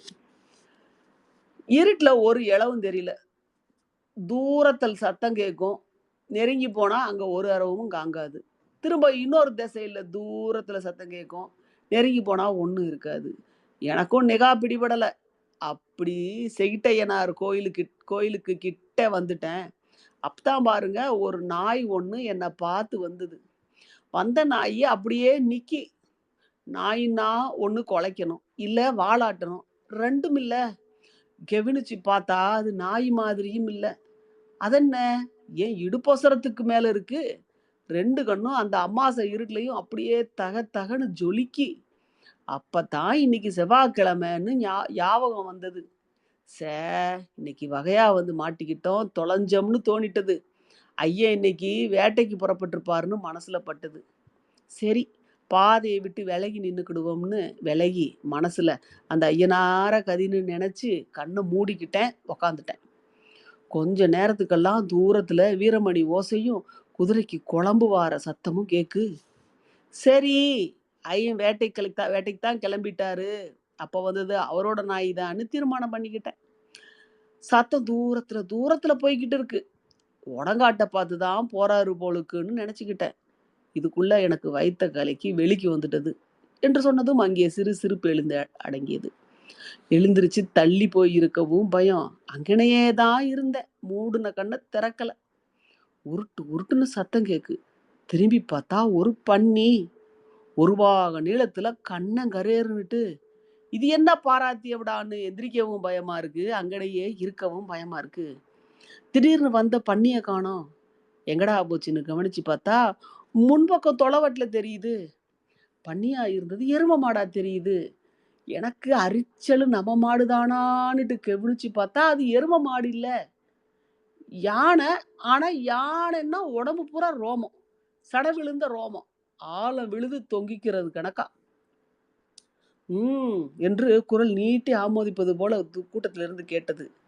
நான் நினைச்சதுதான் என்பது போல் இருந்தது அந்த கோனார் கதையை தொடர்ந்தார். எக்காரணம் கொண்டும் யானை இங்கன வர காரணம் இல்லையே, இது யானை ஒன்றும் இல்லைன்னு நினைச்சுக்கிட்டு இருக்கப்பவே அது 2 பின்னத்தங்கால்ல எந்திரிச்சு நிக்க ஆரம்பிச்சு மானத்தை பார்த்து வளர்ந்துகிட்டே போகுது. மடத்தில் அவர் சொல்லுவதை கேட்பவர்களின் வியப்பும் அதோடு வளர்ந்து கொண்டே போனது. பூமிக்கும் மானத்துக்குமா நிக்கிது, உடம்பு பூரா சடைச்சடையா தொங்குது, என்ன செய்ய முடியும் சொல்லுங்க என்று நிறுத்தினார். தன் இடுப்பில் உள்ள பொடிப்பட்டையை அவர் தடவி தேடுகிறார் என்று அந்த இருட்டில் அங்கிருந்தவர்களால் யூகிக்க முடிந்தது. நெருக்கமாக அவர்கள் உட்கார்ந்து கொண்டிருந்ததனால் பயம் தோன்றவும் இல்லை அவர்களுக்கு. இதன் பிறகு அவர் சொன்னது அவர்களுக்கு கொஞ்சம் கேலியாகவும் உல்லாசமாகவும் கூட இருந்தது. அந்த சடாமுனி காலை தூக்கி ஒரு எட்டு வச்சுதான் குரங்கடிச்சான். காட்டுல அதன் ஒரு கால் இருந்துச்சான், மறு கால் ராமனூரணில இருந்துதான். 2க்கும் இடையில 3 மைல் தூரம். கோனாருக்கு பின் வந்த அடுத்த தலைமுறையினரை இந்த மாதிரி கதைகள் நம்ப முடியாமல் அடித்து விட்டது இந்த டார்ச் லைட்டுகளின் வரத்து. அவைகளின் துல்லியமான ஒளி நீளம் அந்த ஜடாமுனிகளை எங்கே என்று தேடினாலும் அவை இப்போது தட்டுப்படுவதாக இல்லை. ஒளியின் முன் இருட்டை போல் அவை மறைந்தொழிந்து போயின. Okay Meera, 8th படிச்சிருங்க. ஓகே களி. அத்தியாயம் 8. மறுநாள் ராத்திரி ஊர் மடத்தில் கூடியிருந்தவர்களுக்கு ஒரு செய்தி கொண்டு வந்திருந்தார் மன்னார் நாயக்கர். அவருக்கே உரிய தோரணையில் அவர் அதை சொல்ல தொடங்கினார். இனிமே தீவட்டி கொள்ளக்காரன் இல்ல, வேற எவனுக்குமே பயப்பட வேண்டியதில்ல என்று மட்டும் சொல்லி நிறுத்தினார். யாராவது ஒருத்தர் அவரிடம் ஆவலோடு என்ன விஷயம் என்று கேட்க வேண்டும். அதேபடி கேட்டார் வேலுக்கோனார். நம்மூரு முதலாளி திரவத்தி நாய்க்கரு ஒரு சரியான துப்பாக்கி வாங்கிட்டு வந்துட்டாரு. அட என்று வியந்து சந்தோஷம் கொண்டார் வேலுக்கோனார். 1 மைல் தூரத்துல எவன் வந்தாலும் சரி கைய நீட்டு காமித்து அப்படி நீட்டினா போதும் செத்தான் என்றார். அது பறவைகள் வேட்டையாட என்றுள்ள ரவை துப்பாக்கி. ரவைகளையும் கரிமருந்தையும் போட்டு கிட்டிக்க வேண்டும். கிட்டிப்பு துப்பாக்கி என்று ஒரு பெயர் உண்டு அதுக்கு. அந்த வந்த புதிதில் அதுக்கு ஏகப்பட்ட மவுசும் அதை பற்றிய அதீத கற்பனையும் அதிகம் இருந்தது. நெட்டைக்கோக்கு சமூகம்தான் மன்னார் நாயக்கரின் துப்பாக்கி வர்ணனையை ரொம்ப ஆவலோடு கேட்டான். அதுக்கு ஒரு காரணமும் இருந்தது. உள்ளூர் அவனுக்கு பட்டாளத்தில் சேர்ந்து துப்பாக்கி பிடிக்க வேண்டும் என்று ஆசை இருந்தது. ஒரே பையன் என்பதால் அவன் தாயார் அதை நடக்க விடாமல் செய்துவிட்டாள். முதல் உலக மகா யுத்தம் ஆரம்பித்த பல நாட்கள் கழித்து கிராமங்களுக்கும் பட்டாளத்துக்கு ஆள் பிடிக்க வந்தார்கள். நல்ல வளர்ந்த ஆளாக இருக்கணும் என்று தேடினார்கள். ஆனால் அவர்கள் வந்த போதெல்லாம் உயரமான ஆட்கள் ஓடி ஒளிந்தார்கள். சமூகத்தின் அம்மாவிடம் யாரோ சொன்னார்கள், உங்க சமூகத்தை தேடிதான் ஆட்கள் வந்திருக்கிறாங்க என்று.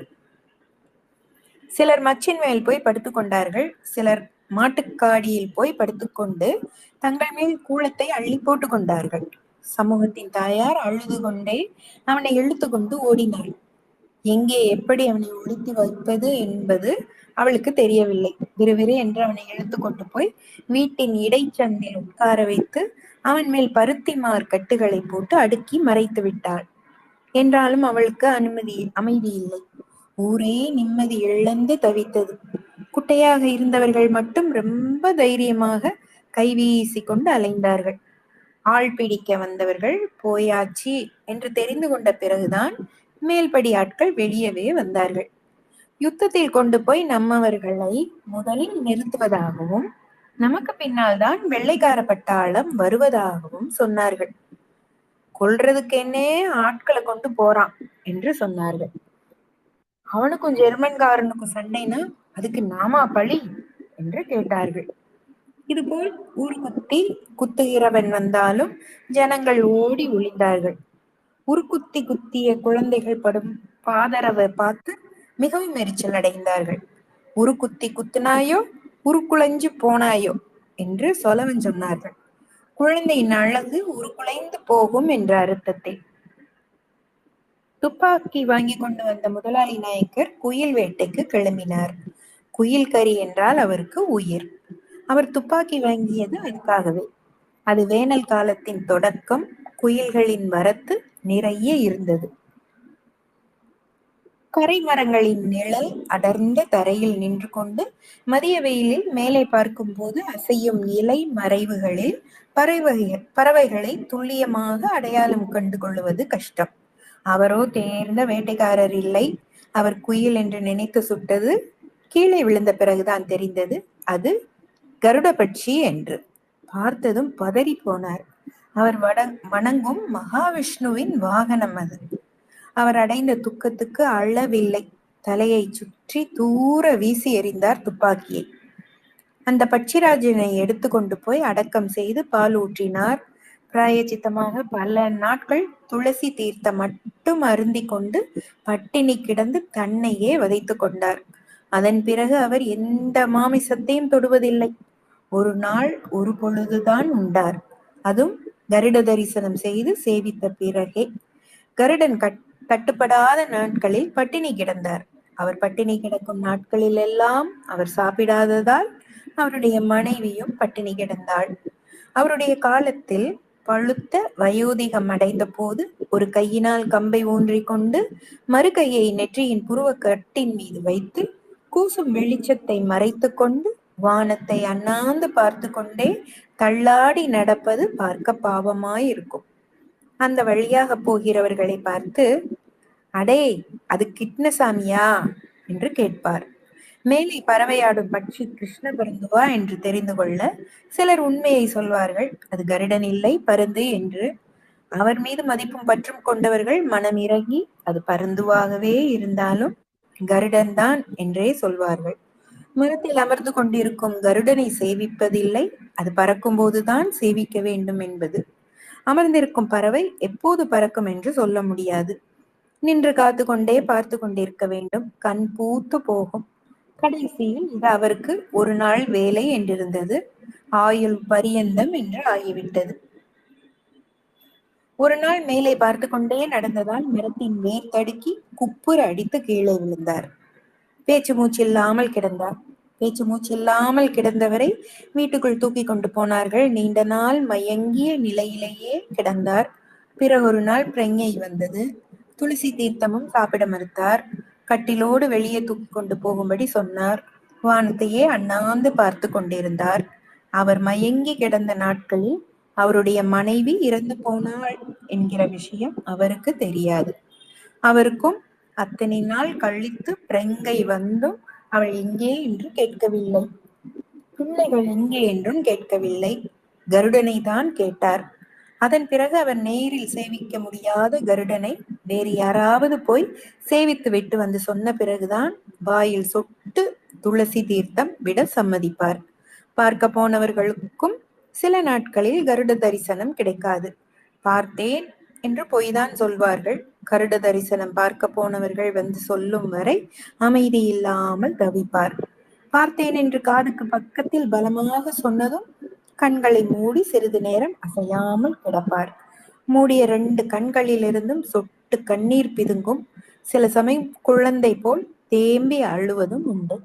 அவர் இறந்து அன்று காரியங்கள் எல்லாம் முடிந்த பிறகு ஊர் மடத்தில் இருந்தவர்களிடம் மன்னார் நாயக்கர் சொன்னார், பாவம், அவர் கடைசி வரையும் திருப்பதிக்கு போகவே இல்லை. தன்னுடைய கனவில் சீனிவாச பெருமாள் தோன்றி அழைத்தால்தான் திருப்பதி போய் நேமுகத்தை செலுத்துவேன், அவனையும் தரிசனம் செய்வேன் என்றிருந்தார். சாமி கனவுல வரவும் இல்லை, அவர் திருப்பதி போகவும் இல்லை என்றார். இப்ப ஏற்பட்ட ஒரு வைஷ்ணவ பக்தரோட கனவுல வந்தாவது அந்த சாமி தோணி இருக்கலாமே என்று யாரோ கேட்டார்கள் அவரிடம். 2 கைகளையும் மேலே உயர்த்தி, அது அவரோட சித்தம் என்று மன்னார் நாயக்கர் பேச்சை முடித்தார். தேங்க்யூ மீரா. 9th சின்னது தான், நான் முடிஞ்ச 10th வாசிடுறேன்.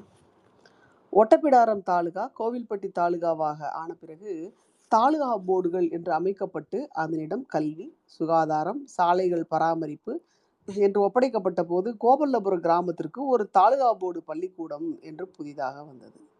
ஏட்டு பள்ளிக்கூடத்தில் படித்த பிள்ளைகள் இனிமேல் இந்த புது படிப்பு பள்ளிக்கூடத்தில் தான் படிக்க வேணும் என்று பேசிக்கொண்டார்கள். பெரும்பாலான பிள்ளைகள் புது பள்ளிக்கூடத்துக்கே வந்து விட்டார்கள். 1-2 பெற்றோர்கள் தங்கள் பிள்ளைகளே ஏட்டு பள்ளிக்கூடமே சிறந்தது என்று அங்கேயே அனுப்பி கொண்டிருந்தார்கள். சில பிள்ளைகள் அதிகாலை நேரத்தில் ஏட்டு பள்ளிக்கூடமும் போய்விட்டு புது பள்ளிக்கூடத்திலும் வந்து ஆஜர் கொடுத்தார்கள்.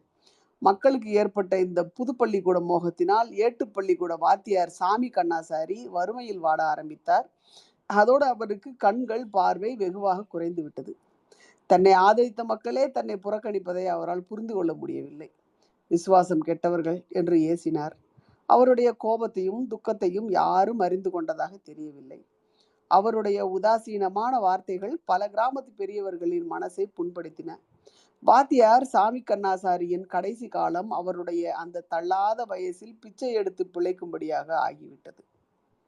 கிராமத்தில் நடக்கும் விசேஷங்கள் ஏதாவதற்கு வரும் வெளியூர்காரர்கள் அவரை பார்க்க நேர்ந்தால், இது சாமி கண்ணாசாரி இல்ல என்று கேட்பார்கள். அப்பேற்பட்ட மனிதரா இந்த நிலைக்கு வந்து விட்டார் என்று. அவரேதான், இப்போ அவருக்கு கண்ணும் தெரியல, ஒரு மண்ணும் தெரியல என்றார்கள்.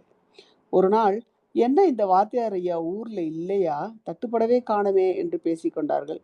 காலையில சூரியோதயம் ஆகி கொஞ்சம் இள வெயிலாக இருக்கும்போது அவர் வெளியில் வந்து வீட்டு முற்றத்தில் சிறிது வெயில் காய்வார். காடுகளுக்கு வேலைக்கு அவசரமாக போகிறவர்களுக்கு அன்றாடம் பார்க்கக்கூடிய காட்சியாக அது இருந்தது. சில நாட்கள் கழித்து, பாவம் சடட்டியாக கிடக்காராமே என்று ஒருவரை ஒருவர் வேலைத்தலங்களில் கேட்டுக்கொண்டார்கள். சாமி நாயக்கர் பால் பீச்ச பசுவின் மடியின் கீழ் உட்கார்ந்த போது அவரது பசு ஒரு உதை விட்டது வசமாய். ஆச்சரியம் அவருக்கு. என்ன கொள்ள வந்துச்சு உனக்கு புதுசா என்று கேட்டார் அதை பார்த்து. தூரப்போய் விழுந்த பால் பாத்திரத்தை எடுத்துக்கொண்டு வந்து அதை தடவி விட்டார். காதை விடைத்து கொண்டு பார்த்தது அவரை. மறுநாள் காலையிலும் இதே கூத்து நடந்தது. பயவுள்ள மாடே, பிள்ளைக்காச்சும் கொஞ்சம் பால் கொடுத்து தொலைய என்று கத்தினார். பசுமாடு கட்டில் நிற்காமல் காதை விடைத்து கொண்டு விரண்டு கொண்டே இருந்தது. கண்ணேரல் விழுந்திருக்குமோ என்று நினைத்து குருசாமி கோனாரை கூட்டி வந்து பச்சிலை பூசி பார்த்தார். லகுவுக்கு வருவதாக தெரியவில்லை.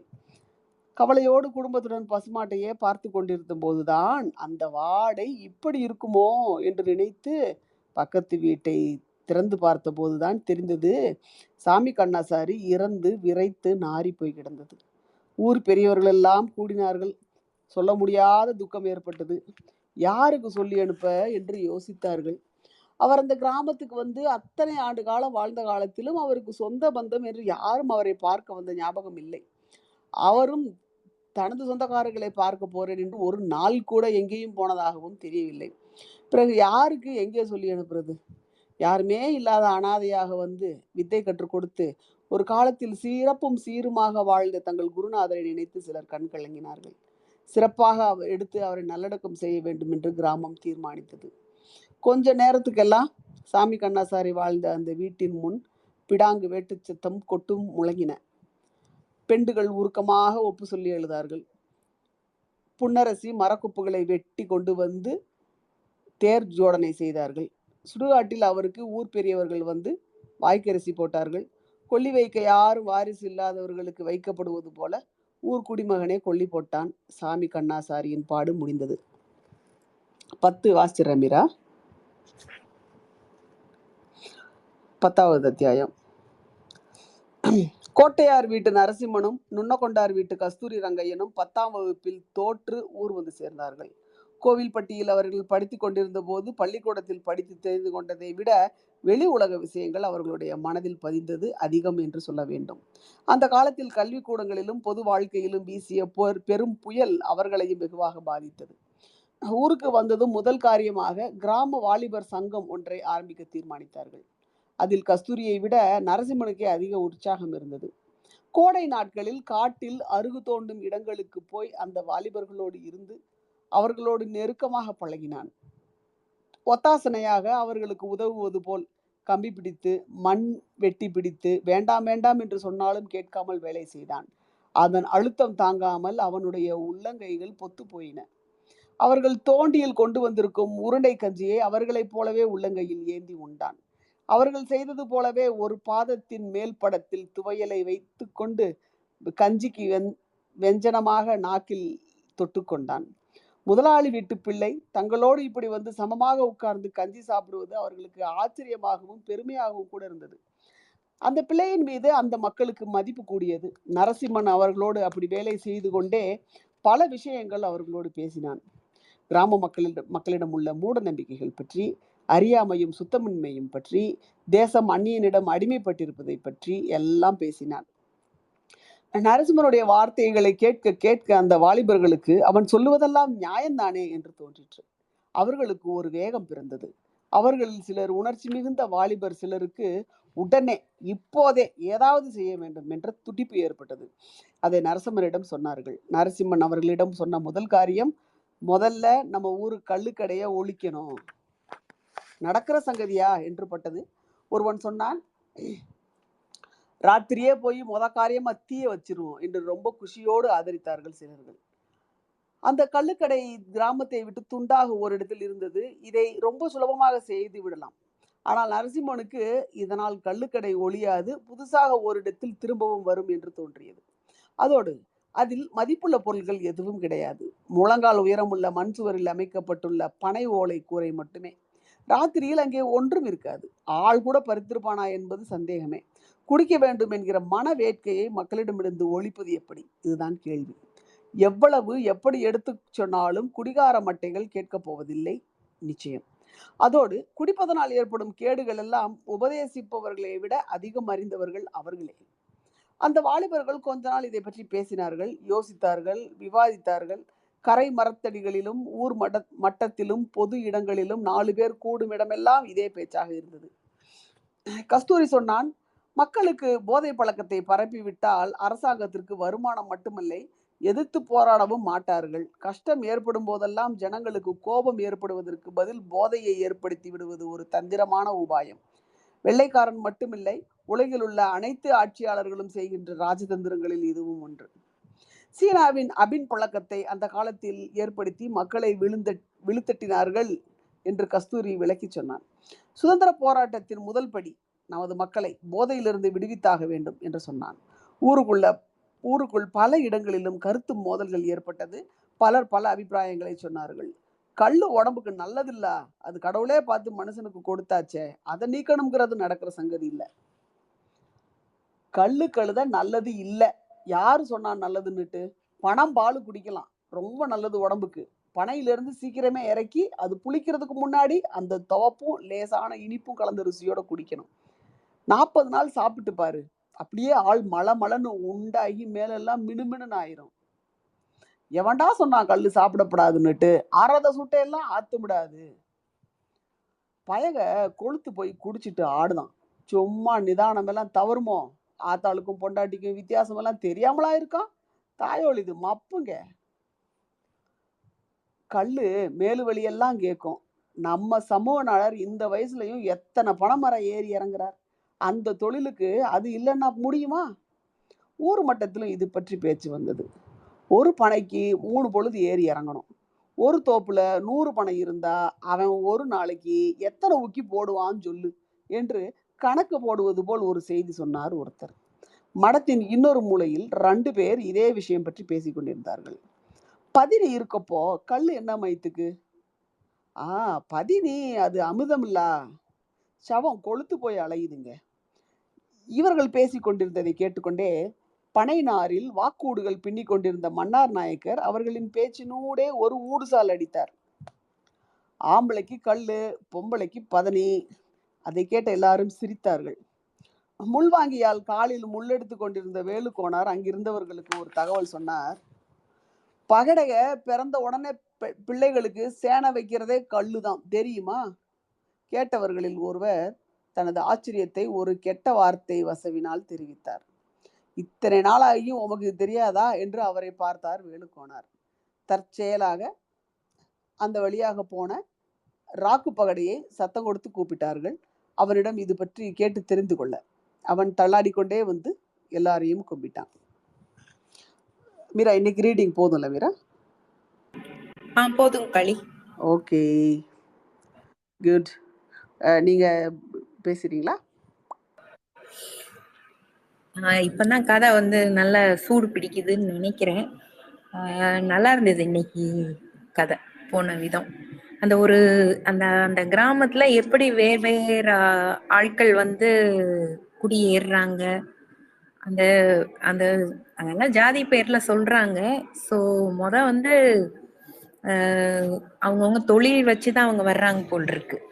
பின்னாடி அது வந்து இந்த ஜாதின்னு அது ஸ்ட்ராங்கா ஆயிருது போல் இருக்கு. அது அப்புறம் அந்தந்த நேரத்துக்கு அவங்களுக்கு ஒரு புது கண்டுபிடிப்பதும் வந்ததுன்னா அதை வச்சு அவங்களுக்குள்ள ஏற்படுற அந்த மூட நம்பிக்கை இதெல்லாம் ரொம்ப அழகா இருக்கு. நமக்கு பாக்குறப்போ கொஞ்சம் ஒரு இன்னசென்ட்டா தெரியுது அது அந்த மக்களை பத்தி. அந்த டார்ச் லைட் வச்சுக்கிட்டு அதுக்கான ஒரு இது, அப்புறம் அந்த அந்த குத்துறது அப்படின்னு வருது இல்ல, அது வந்து நான் நினைக்கிறேன் வேக்சினேஷனா இருக்கும். அதுக்கு அம்மா வர்ற ஊசி. ஓ ரைட். வர்றதுக்கு போடுற ஊசி அது. அதுக்கு பயந்து இவங்க ஓடுறது. அது மாதிரி இந்த ஃபர்ஸ்ட் வேர்ல்ட் வாருக்கு ஆட்கள் பிடிக்க வர்றாங்கன்னு உடனே பயந்தடிச்சு ஓடுறது, இதெல்லாம் வந்து கொஞ்சம் நமக்கு தெரியாத கதைன்றனால அதெல்லாம் அந்த விவரம்லாம் நல்லா இருந்துச்சு. நீங்க சொல்லுங்க களி. தேங்க்யூ மீரா. நல்லா இன்ட்ரெஸ்டிங்கா போகுது. அப்படியே ஒவ்வொன்றா ஊருக்குள்ள வந்த கதை இதெல்லாம் ரொம்ப இன்ட்ரெஸ்டிங்கா போச்சு. எப்படி தாலுகா வந்து ஒட்டப்பிடாரத்துல இருந்து கோயில்பட்டிக்கு மாறிச்சு அப்படின்றது, கோயில்பட்டி அவங்க குடிவெல்லா அப்படின்னு சொன்னாங்க, வேற பேர் சொன்னது, அந்த அந்த அந்த மாறின கதை வந்து ரொம்ப இன்ட்ரெஸ்டிங்காக இருந்துச்சு. உங்களுக்கு ஒரு தாசில்தாருக்கு வீடு தர வக்கீல்ல இந்த ஊரில் எதுக்குடா இருக்கணும், எல்லாம் அந்த ஊருக்கு நடக்கடா இனிமே அப்படின்னு சொன்னது நல்லா ஜாலியாக இருந்துச்சு. சிரிப்பா இருந்துச்சு. ஆமாம், நல்லா இருந்தது. அது ஒரு கதை ஆக்சுவலி சொல்கிறேன்னு சொல்லியிருந்தேன். அது என்ன கதை இல்லை, ஜஸ்ட் ஒரு அந்த அவன் வந்து கிச்சின்னா தீ. அதுதான் கவுண்டரை வந்து கன்னட கவுண்டரை வந்து இவங்க கேலி பண்ணுறாங்க. இவர் கேலி பண்ணுறாரு, நாயக்கர் கேலி பண்ணுறாரு. அதுக்கு கவுண்டரை வந்து ஒருத்தர் உசுப்பேற்றி விடுறாரு. நீ என்ன சும்மா விட்டுட்டு இருக்க, இவர் இதே இது அந்த கவுண்டராக இருந்தால் இவர் இப்படி பேசியிருப்பார் தெரியுமா? இல்லை வயசுக்கு என்ன மரியாதை, வயசு பெரியவரை போய் என்னத்தை பேச அப்படிங்கிறாரு. அதுக்கு அந்த அவர் மட்டும் இருந்திருந்தா இவரை பதிலுக்கு அவர் இப்படி கிண்டல் பண்ணியிருப்பாரு அப்படின்னு சொல்லிட்டு இந்த நாயக்கரை கிண்டல் பண்ணுற ஒரு கதை ஒன்று ஒரு ஒரு சொலவடைன்னு வச்சுக்கோங்களேன். யோசனை மன்சி யோசனைதா வண்டி சாட சப்பட்டை அப்படின்னு சொல்லிட்டு ஒரு இது. அது என்ன அப்படின்னா, ஒரு பெரிய மரம் வந்து வெட்டிக்கிட்டு இருந்தாராமா நாயக்கர். வெட்டி அதை கீழே தள்ளி அப்புறம் அதை வந்து எடுத்து வண்டி மேலே வச்சுட்டு அவர் போகிறது. ஆனால் எதுக்கு அவ்வளோ 2-3 வேலை பண்ணணும் அப்படின்னு சொல்லிட்டு அவர் என்ன பண்ணிட்டாராமா, வெட்டிட்டு அந்த மரத்தை தள்ளி விடுற ஸ்டேஜில் கீழே தள்ளாமல் வண்டியை அதுக்கு நேராக மாட்டு வண்டியை அதுக்கு நேராக நிப்பாட்டி நேராக வண்டி மேலே தள்ளிட்டாராமா. நேராகவே வண்டியில் போய் லேண்ட் ஆயிடுச்சுன்னா நமக்கு வேலை மிச்சம் அப்படின்னு சொல்லிட்டு அந்த வண்டி சுக்குநீராக உடஞ்சி மாடு செத்து போயிடும்.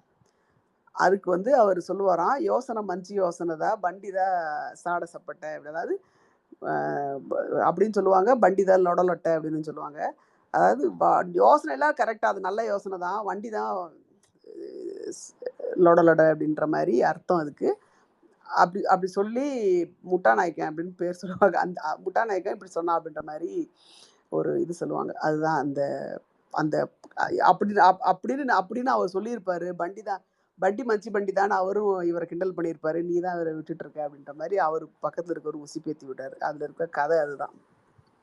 அப்புறம் வந்து அந்த கிட்டப்பண்ணா சிந்தல் அவங்களோட லைஃப் இதை பற்றி சொல்கிறாங்க. ஆக்சுவலி யாருமே அப்ரூவ் பண்ணாட்டினா கூட இப்படி தான் இருப்போம் அப்படின்னு அவங்க இருந்தாங்க அப்படின்னு. ஆக்சுவலாக இந்த ஒழுக்கக்கூறுகள் பற்றின நிறைய கருத்து வேறுபாடுகள் வந்து கிராமப்புறங்களில் இருந்தாலும், எப்பயுமே அது இருந்திருக்குன்னு நினைக்கிறேன். கிராமப்புறங்களில் அது இருந்திருந்தாலும் அப்படித்தான் அப்படின்னு 2 பேர் சேர்ந்து வாழும்போது அவங்களால பெருசாக அவங்கள ஒன்றும் இன்ஃப்ளூயன்ஸ் பண்ண முடியல அப்படின்ற மாதிரி சொல்கிறாங்க. அதைத்தான் அவர் ஒருத்தர் வந்து சொல்கிறாரு, அதென்ன வாட்சவனுக்கு காசு வச்சிருக்கிறவன் பண்ணால் நீங்கள் கேட்க மாட்டீங்க, இதே இது ஒன்றுமில்லாதவங்க பண்ண கேட்காமையா இருப்பீங்க, ஒன்றுமில்லாதவங்க இங்கே வாழ மாட்டாங்க, கூட்டிட்டு வேற இடத்துக்கு ஓடி போயிடுவாங்க அப்படின்னு சொல்லிட்டு அந்த இன்டர்காஸ்ட் மேரேஜ் நடந்ததை பொதுவெளியில் சொல்லக்கூட முடியாத அளவுக்கு ஒரு இது. இவங்களை பொறுத்தல ஜாதி பிரச்சனை கிடையாது. மனைவி இல்லாத கிட்டப்பனும் கணவனை இழந்த அச்சிந்தலும் தான் இதில் ஆக்சுவலி இது ரொம்ப முன்னாடி அப்படின்னாலும் இது வந்து கிட்டத்தட்ட இந்த எம்டன் பற்றிலாம் வர்றதெல்லாம் வந்து 1914 எம்டன் கப்பல் வந்து அட்டாக் பண்ணதெல்லாம்.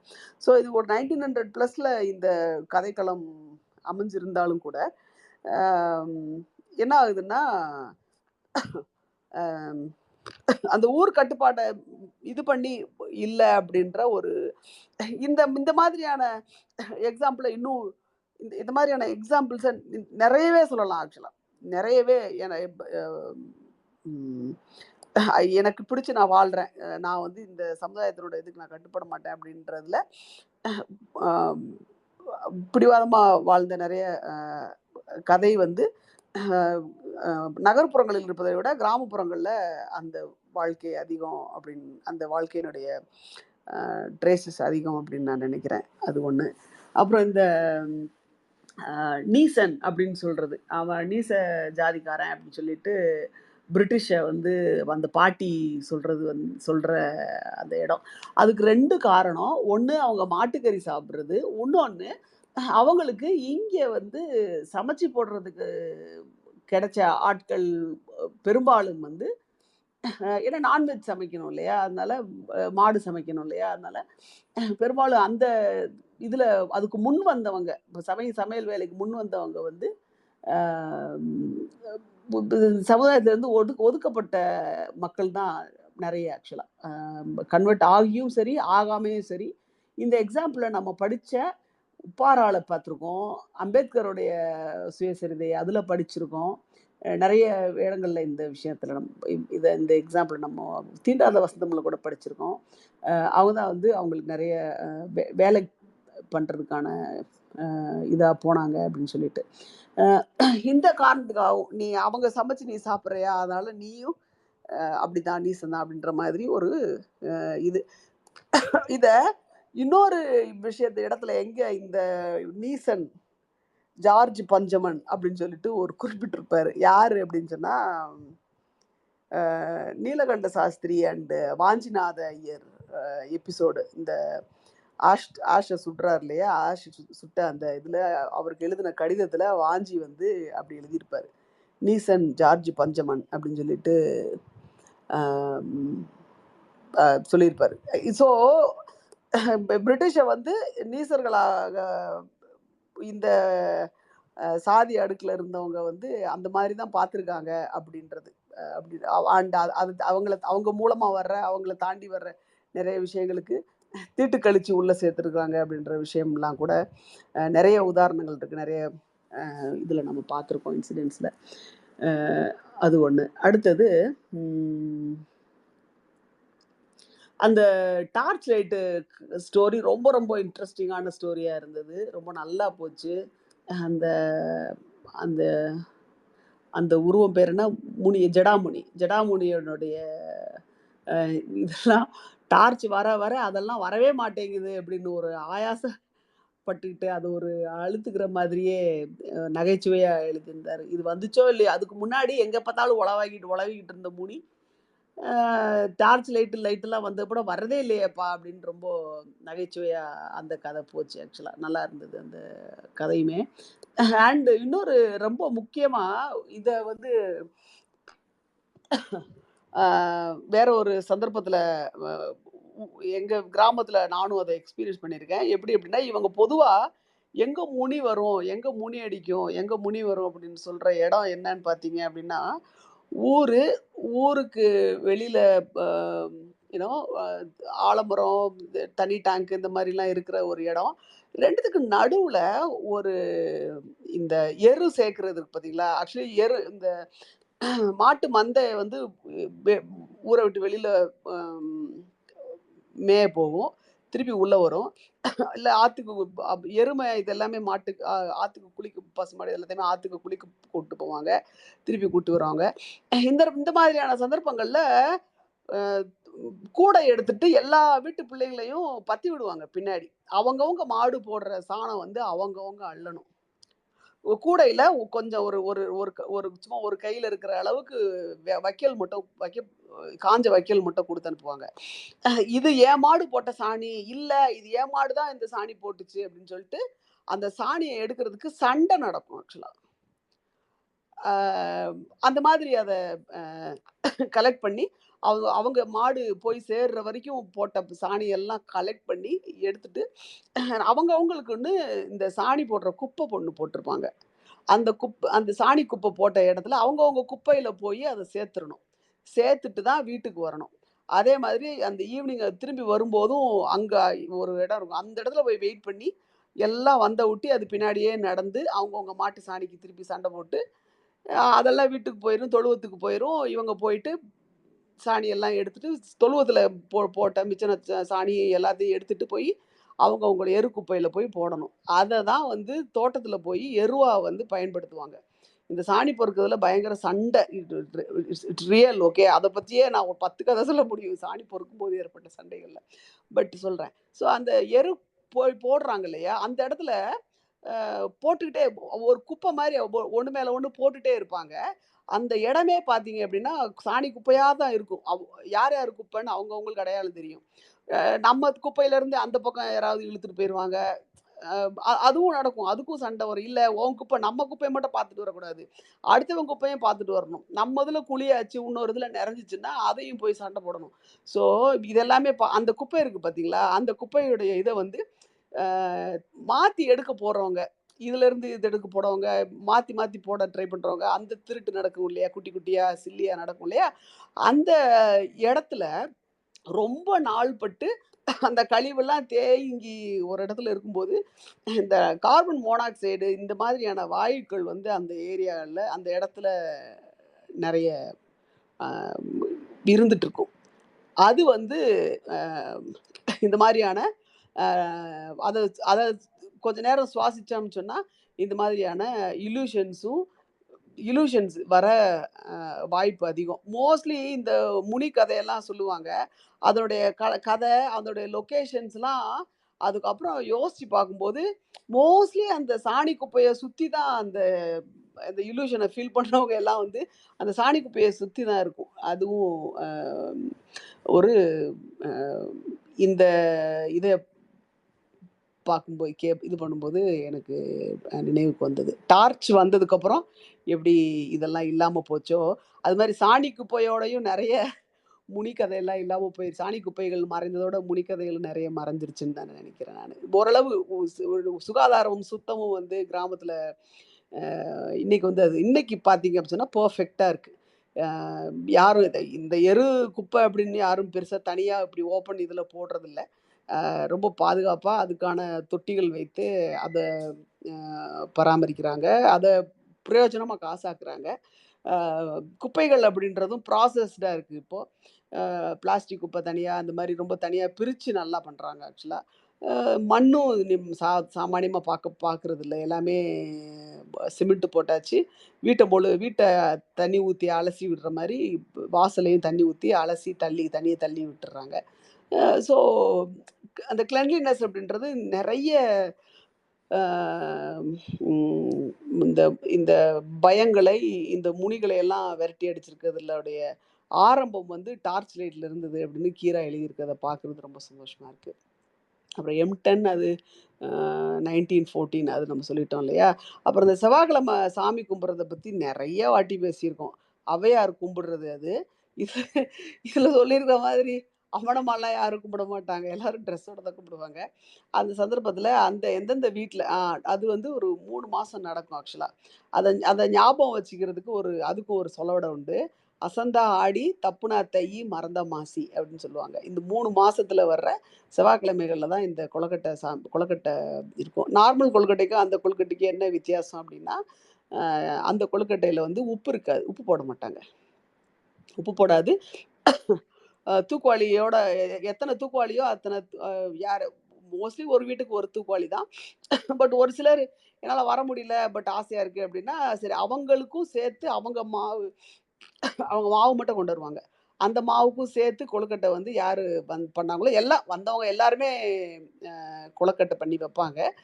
அ இதுல சொல்லியிருக்கிற மாதிரி அ ஆண் குறியும், பெண் குறியும் தான் பண்ணாங்களா அப்படின்னு இப்ப யோசிச்சு பார்த்தா எனக்கு ஒரு குழப்பமா இருக்கிற மாரி இருக்கு. குழப்பமா இருக்கிற மாரி தான் இருக்கு அது ஆக்சுவலா. ஸோ மேபி அத பத்தி அ கொஞ்சம் அனலைசிஸ் பண்ணணும்னு நெனைக்கிறேன். பட் அந்த செவ்வாய்க்கிழமை கொழுக்கட்டை போயிட்டு ராத்திரி 1 மணி, 2 மணி 1 மணி ஆகும் குறையில்லாம ஆகும் வீட்டுக்கு வர்றதுக்கு. வந்து நேரா போயி கிச்சன்ல போயிட்டு ரொம்ப கிச்சன்ல டீப்பா ஒளிச்சு வைக்கிறதுக்கான இடங்கள் இருக்கும் இல்லையா? அந்த அண்டா, அந்த இதெல்லாம் இருக்கும் இல்லையா? அந்த அரிசி பானை அந்த மாரி இருக்கும் இல்லையா? அரிசி மூட்டை எல்லாம் இருக்கு இல்லையா? அதுக்குள்ள போயிட்டு மூடி நல்லா தூக்குவாளி வச்சு மூடி ஒளிச்சுப்பாங்க. அப்புறம் அவங்கவங்க மோஸ்ட்லி கிச்சனுடைய ஒரு பெரிய ஹால் மாரி இருக்கும். ஒரு எண்டு கிச்சனாவும், இன்னொரு எண்டு வந்து குளிக்கிற இடமாவும் இருக்கும். அதனால 2த்துக்கும் காமனா அந்த மாரி டோர் மூடிட்டோ, இல்ல மொத்தமா குளிக்கிறோம்னு சொல்லிட்டு வீட்ல இடம் கம்மியா இருந்ததுன்னா, ஆண்கள் இருந்தாங்க வெளியில போக சொல்லிட்டு, குளிக்கிறோம்னு சொல்லிட்டு ஒரு 2, 3 பேர் குளிக்கிறதுக்குள்ள காலையில உட்காந்து காலையில 2ண்ட் ரவுண்ட் ஒண்ணு, நைட்டே ஒரு செம்ம ரவுண்டு முடிஞ்சிரும். அந்த க இது பண்ணிக்கிட்டே இருக்கும்போது, அந்த கொழுக்கட்டை வேக வைக்கிறது, அந்த இது பண்ணிக்கிட்டே இருக்கும்போது நெறைய கதை சொல்லுவாங்க. அ ஔவையார் கதையிலிருந்து நெறைய பழைய கதைகள் நெறைய வேடிக்கையா சொல்லுவாங்க. நான் ரொம்ப நாளாச்சு அத அட்டெண்ட் பண்ணி. ரொம்ப வருஷங்கள் ஆச்சு. மேபி அடுத்த தடவ இதுக்காக ஒரு செவ்வாய்க்கிழமை அவன் அந்த கதைகள் என்னன்றத ரிமைண்ட் பண்ணிக்கிறதுக்காகவே ஒரு தடவ ஊருக்கு போயிட்டு வரணும்னு நெனைக்கிறேன். இந்த செவ்வாய்க்கிழமை கதைகள் கேட்கறதுக்கு. ரொம்ப நாள் ஆச்சு மறந்துட்டேன் நானே. ஸோ மறுநாள் காலையில 2ண்ட் ரவுண்டு போகும். ஆண்களுக்கு குடுக்கக்கூடாது. அந்த கொழுக்கட்டைய அவங்க கண்ல கூட பார்க்கக்கூடாது. பார்த்தா அவங்களுக்கு கண்ணு போயிரும் அப்படின்ற கதை. இது வந்து ஒரு ஒரு சைக்காலஜிக்கலா இவங்களுக்கு தேவைப்படுற ஒரு பிரேக். ஆண்கள் கிட்ட இருந்து தேவைப்படுற ஒரு பிரேக். ஆண்களுடைய பிரசன்ஸ்ல இருந்து ஜஸ்ட் ஒரு பிரசன்ஸ் நத்திங் எல்ஸ். அதுலருந்து தேவைப்படுற ஒரு பிரேக்கா கூட இந்த ஜெர்மனிலலாம் வந்து குழந்தைங்க கிட்ட இருந்து ஒரு பிரேக் எடுத்துக்கிறதுக்கு தனியா ஏற்பாடெல்லாம் இருக்குமாமா. அரசு செய்திருப்பாங்கன்னு சொல்லிட்டு ரம்யா சொல்லியிருக்காங்க. அது மாதிரி இந்த ஆண்கள் கிட்ட இருந்து ஒரு பிரேக் எடுத்துக்கிறதுக்கான ஆப்பர்ச்சுனிட்டியா இந்த ரொம்ப சந்தோஷமா இருப்பாங்க. அந்த நைட் இருக்கு பார்த்தீங்களா? இட்ஸ் லேடீஸ் நைட் அப்படின்ற ஒரு இது இருக்கு பார்த்தீங்களா? அது ம் ஆண்கள் மட்டுமே இருக்கக்கூடிய இடங்கள் நெறைய இருக்கு. அதனால இது ஒரு ஸ்பெஷல் பிளேஸ் அப்படின்ற ஒரு ஃபீல் வந்து ஆண்களுக்கு அ இயல்பாவே வராதுன்னு நெனைக்கிறேன். அது வந்து அது ஒரு ஸ்பெஷல் பிளேஸ்ன்ற ஒரு ரிமைண்டர் வந்து அவங்களுக்கு வர வாய்ப்பு இல்ல. ஏன்னா, அது இயல்பு. இன்ஃபாக்ட் பெண்கள் வந்து வீட்ட விட்டு வெளியில வர்றதுக்கு முன்னாடி வரைக்கும், வீடு தவிர தெருவுக்கு வந்தாலே அந்த ஆண்களுக்கு மட்டுமான இடமா தானே இருந்தது. பெண்கள் வெளியில வர்றதுக்கு முன்னாடி கிட்டத்தட்ட 1884 அந்த வெளியில வர ஆரம்பிச்சதனுடைய இதுன்னு வச்சுக்கிட்டோம் அப்படின்னு சொன்னா, அம் அம் பெ பெ ஸோ இது பெண்கள் மட்டுமே இருக்கிற ஒரு இடம் அப்படின்ற ஒரு இடம் வந்து எப்பயுமே ladies day out, ladies night இந்த மாதிரியான விஷயங்கள் எப்பவுமே ஸ்பெஷலாகவும் ரொம்ப அம், குதூகலம் நிறைந்ததாகவும் சந்தோஷமானதாகவும் ஃப்ரீயானதாகவும் இருக்கும் ஆக்சுவலாக. இந்த செவ்வாய்க்கிழமை மேபி படித்து வெளியில் வந்ததுக்கப்புறம் அதுக்கான வாய்ப்புகள்லாம் நம்ம அமைச்சிக்கிறோம். ஆனால் அவங்களுக்கு இது ஒன்று தான் வாய்ப்பு. ஸோ அந்த வாய்ப்பை மிஸ் பண்ணிடாம சாமி கும்பிட போகிறாங்களோ இல்லையோ, ஐயோ சாமி கும்பிட போகணும், அவையார் மை பிலவட் காடஸ்ன்ற பொய்யா சொல்லிட்டாவது அந்த தனிமையை அனுபவிக்கிறதுக்கு போயிடுவாங்க ஆக்சுவலாக. இன்ஃபேக்ட் தேனி பக்கத்தில் ஒரு ஊர் இருக்கு. இது ஆனா வைகை டேம் பக்கத்துல ஒரு ஊர் இருக்கு. அந்த ஊர்ல வந்து ஊர்ல இருக்கிற மொத்த ஆண்களுமே வெளியில போயிரணும். ஊர விட்டே ஊர் எல்லைய விட்டு வெளியில போயிரணும். அந்த ஊர்ல இருக்க கோயில்ல இருக்கிற அம்மனுக்கே இந்த இது பண்ணுவாங்க. அதுவும் ஒரு இந்த செவ்வாய்க்கிழமை ஐட்டத்துல ஒரு ஸ்பெஷல் ஐட்டம். ரொம்ப நேரம் பேச நினைக்கிறேன். நன்றி மக்களே.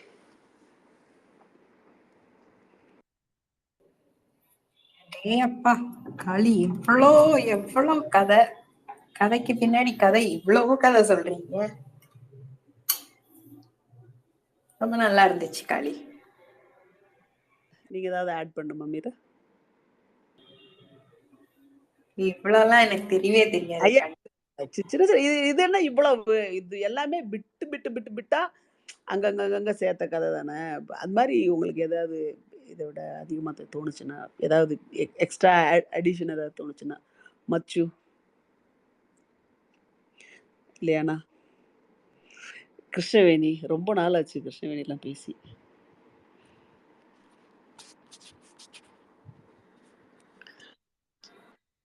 ஏதாவது பாயிண்ட்ஸ் இருக்கா மீரா ஆட் பண்ண? இல்ல களி. ஓகே, நீங்க அந்த செவ்வாய்க்கிழமை கொழுக்கட்டெல்லாம் சாப்பிட்ருக்கீங்களா? இல்ல செம்ம டேஸ்டா இருக்கும் மீரா. உப்பு உப்பு இல்லாத இருக்காது, கொழுக்கட்டையா? ஆனா அவ்வளோ டேஸ்டா இருக்கும். கூட தேங்காய் கடிச்சுப்போம். ரொம்ப நல்லா இருக்கும். ஓகே, சூப்பர் சூப்பர் மக்களே. அப்போ இன்னைக்கு ஒரு 10 சாப்டர் படிச்சிருக்கோம். நாளைக்கு மீதி பார்ப்போமா?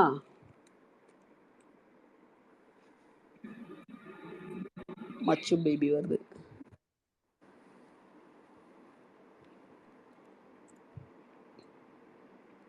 மச்சு வாடா வாடா வந்துட்டடா. ஆக்சுவலி இன்னைக்கு கேட்கல சரியா. லாஸ்ட் கொஞ்ச நேரம் தான் வந்தேன். ஆனா உங்களோட அந்த துணை கதைகள்லாம் கேட்கறதுக்கு ரொம்ப நல்லா இருந்தது. செவ்வாய்க்கிழமை கொழுக்கட்டை நானும் சாப்பிட்டது இல்ல. நீ அடுத்த தடவை வரும்போது பண்ணுவோம்டா. என்னடா, ம். நம்மளே ஒரு ஆர்கனைஸ் பண்ணி பண்ணுவோம். செவ்வாய்க்கிழமை கொழுக்கட்டை ஒரு வி மெட் இன் ட்விட்டர் அப்படின்னு போட்டு ஆமா. ஒரு செவ்வாய்க்கிழமை கொழுக்கட்டை போட்டுருவோம். இல்ல சென்னையில செவ்வாய்க்கிழமை தான் போட்டுருவோம். கொழுக்கட்டை சாப்பிடணும்னு எல்லாம் கிடையாது இல்ல. இப்ப அது எப்ப கொடுத்தாலும் அவையார் சாப்பிட்டுப்பாங்க அவங்க. ஆமா. இது இது இன்னும் மிச்சம். இன்னைக்கு நீங்க இப்ப வாசிச்சது நான் போய் வாசிக்கணும் திருப்பியும். ஓகேடா, நல்லா இன்ட்ரெஸ்டிங்கா போகுது. ஆமா, இப்பதான் கொஞ்சம் சூடு பிடிக்குது ஆக்சுவலி. ஆமா, நான் வந்து அந்த 3வது பாகத்துக்காக வெயிட் பண்ணிட்டு இருக்கேன். அதுலதான் காந்தியம்லாம் அதுலதானே வருது இல்லையா? தெரியலடா. நான் இந்த இது இப்போ அஸ் வி ரீட் தான் நானும் ஓ, வாசிக்கிறேன். இதுவரை இதுக்கு முன்னாடி படிச்சது இல்லையா அது? நான் படிச்சது ஓகே இப்பதான் ஓகே. அதுல 2-3 இடத்துல வச்சு செய்திருப்பாரு அப்படிங்கறது மாதிரி பார்த்தேன் நானு. சோ அதுக்காகவே வெயிட் பண்றேன். அப்படியா? Okay, okay, okay. பாப்போம். பாப்போம். குட். ஓகேடா கண்ணா. தேங்க்யூ. சரி. வேற ஒண்ணும் இல்லையே? இல்ல இல்ல எல் ஓகே. எல்லாரும் அப்போ நன்றி மக்களே. நாளைக்கு 7 மணிக்கு திரும்ப சந்திப்போம். மீதியை வாசிப்போம். இதை முடிச்சுட்டு எனக்கு வந்து அந்த கோபாலபுரத்து கிராமத்தையும் படிக்கணும் அடுத்த புக்கா அப்படின்னு ஓகே. நினைச்சிட்டு இருக்கேன். பார்ப்போம். சரி கொஞ்சம் சாகித்ய அகாடமி வாங்கினதே வரிசையா படிப்போமான்னு கூட ஒரு யோசனை. படிப்போமே, இதுல என்ன இருக்கு? ஏன்னா ஆஹ், ஏன்னா அது ஒரு ஒரு ஒரு ஒரு மெயின் ஸ்ட்ரீம் லிட்ரேச்சரு. அதை நம்ம இன்னும் முடிக்காத போது அதையும் நம்ம பண்ணிடலாம். முடிக்கிறது ஒரு நிறைவா இருக்குமே நினைச்சேன். ஆமா, பார்க்கலாம். ஓகேம்மா. சூப்பர். தேங்க்யூ மக்களே. நாளைக்கு ஈவினிங் 7 மணிக்கு மீண்டும் சந்திப்போம். நன்றி. நான் முடிச்சுக்கிறேன்.